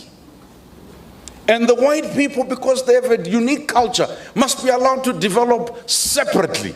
And then all your big professors come and say the world is a global village. If it is a global village, let's share. So this question where we say we want agency of the oppressed, give me the means of agency. And the means of agency is not just money and voice. The means of agency is the instrument. Capital is not only cash. And the idea that has gone into our artists, into our politicians, that capital is only cash, that if you have cash money, you have capital, has meant that when we're talking about shifting power, we're only talking about cash changing hands. And we even said, and it's important to do it, give us long-term funding. Even if I gave you money for 10 years, it will not shift power. It's important to give money long-term for core support. It will only create a local civilocracy, an elite in civil society who, like those of us who work for the empire, begin to drive the same cars, drink the same drinks, patronize the same hotel, play the same golf. And when there is an alliance of elites, the elite of labor in philanthropy, the elite of leisure does not arrive. So Africans don't become owners. Those who become a civilocracy in philanthropy, whether they are black women and men and brown women and men who are working in global philanthropy, or they are people working at the local level, they now have a class interest to keep the status quo, because the status quo is about their political economy. So it seems to me the coloniality of power in global philanthropy needs to be analyzed together with the imperialism of philanthropism and philanthropization. To transform this, you need to understand that capital and philanthropy are Siamese twins. So when we say the failure of neoliberalism, neoliberalism was from the very onset a racialized ideology which justified historically privileged races from extracting from historically underprivileged and oppressed, and also conscripting the elite from the regions and spaces and places to believe that the system offers a dream to all, that accumulation and concentration of wealth, and then giving a little bit of pieces The poor shall always be with you. Don't try and deal with wealth creation. The poor will always be poor. To those who have, more shall be given. To those who don't have, even the little they have shall be taken away. And so philanthropy was doing this. What am I saying to you? That it's the distribution, redistribution, deployment, investment, and production of philanthropic resources remains entirely unrelated to questions of wealth creation amongst the communities that we seek to give to. So the communities are not becoming wealthy. Their poverty is not really becoming less, it's becoming only bearable. Most philanthropic resources are finite, project-focused, theme-tied, and non-renewable, just like oil and gas. So I've come to ask, how do we find a green transition to philanthropic resources? A sustainable, what are those critical minerals for new philanthropic imaginaries of resourcing? In the old days in Congo, when the Nyiragongo volcano erupted, and then there was a conflict, philanthropists rushed in to give the women of Congo, because of the incidents of rape, ARVs. It was a 9-month project. When the project ended, the caring philanthropists went away. Those of you who know, giving ARVs to people who have no food and then discontinuing after you had started was disaster. They were giving to help and killed helping. You know, after the George Floyd moment, all the big philanthropists started trying to find brown, black, blue, yellow faces to put on their boards. So you could win this DAI contest. Look, if you go to our website and you see Deidre Williams and Brian Kagoro and Nafa and so, oh my God, we are DEI compliant. But does that mean that the natives that populate the public-facing components of these philanthropies have any power? There are things we can do there, but the expectation is that as a black or brown person, you arrive at this position of privilege with appreciation. You leave your soul outside the door. You leave your ideology outside the door. You leave your radicalism outside the door. You sit at the table of the masters and say, so blessed am I, and uplifted. And you even write in this moment, 50 years after liberation in Africa, the first black, the first Asian, the first this, my goodness, my goodness. So this color fixing game has hidden across the globe the deep racist prejudices that inhere in most philanthropy.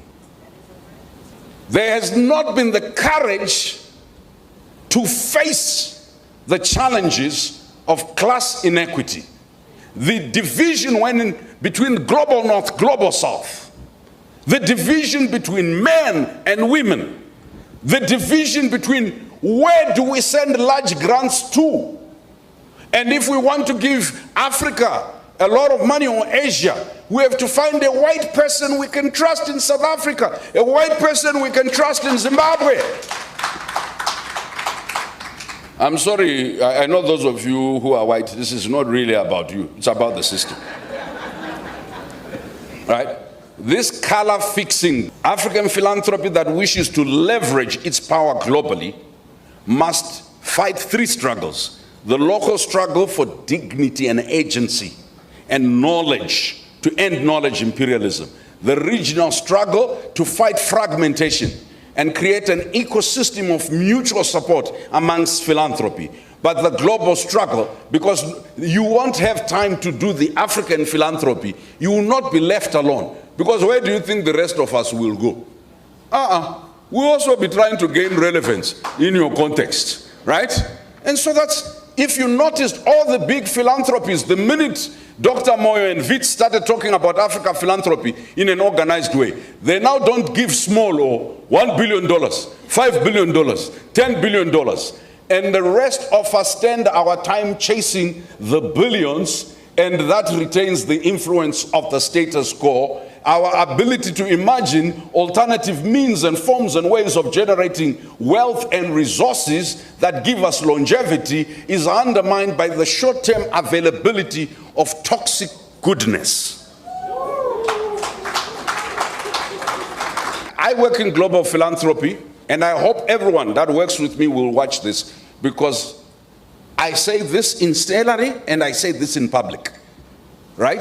Dedre says this internally and we say this in public, because we're not about to be faces that sanitize continuation of hierarchization of humanity, that some deserve more, some deserve less. Why? Because they don't have capacity. So this constantly, women don't have capacity to manage big amounts of money. Black people don't have capacity to manage. But we don't use women and black. We just say, you know, the institution is in formative stages. It's also because, you know, in order for us to comply with C3, C4, C5, or C10, right, we got to make sure that, you know, there's accountability, that the governance is proper, and also, we had issues about their ability to report consistently. It's an institution of 7 people.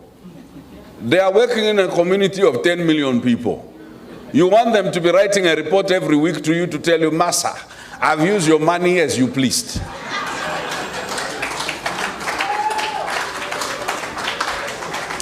We end up dehumanizing the poor.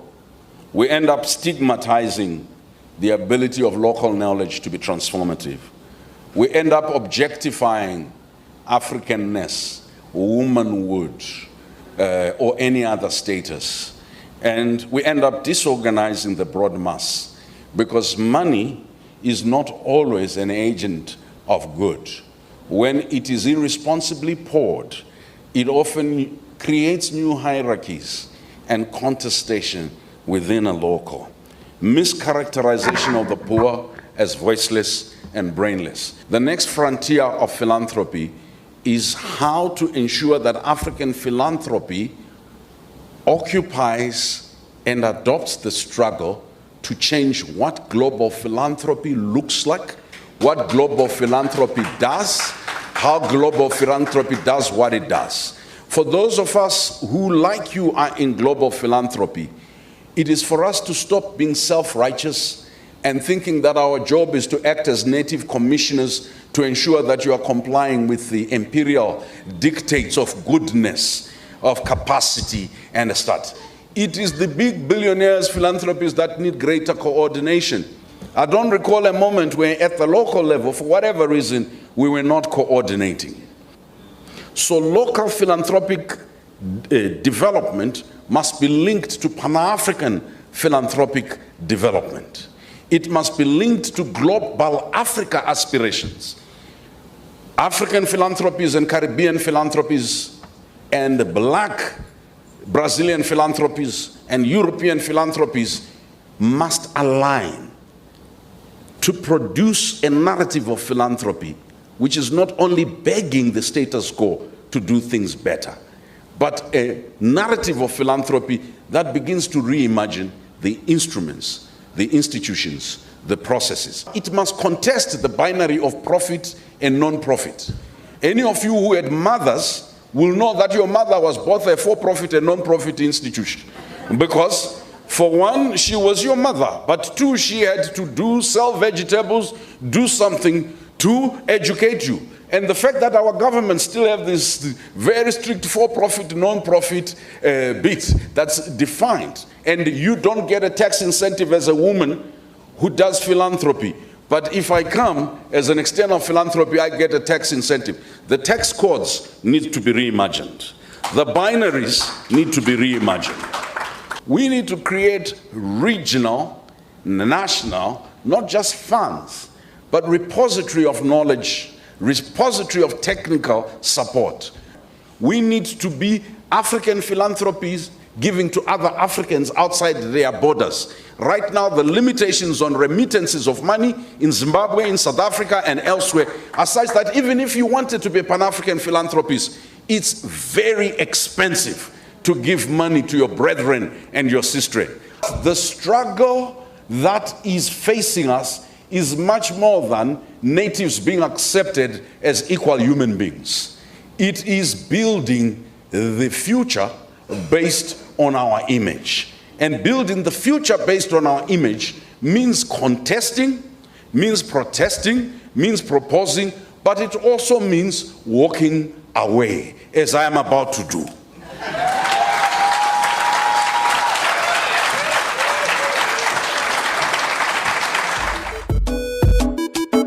I'm a king, yes, I'm a king, I think I'm a king.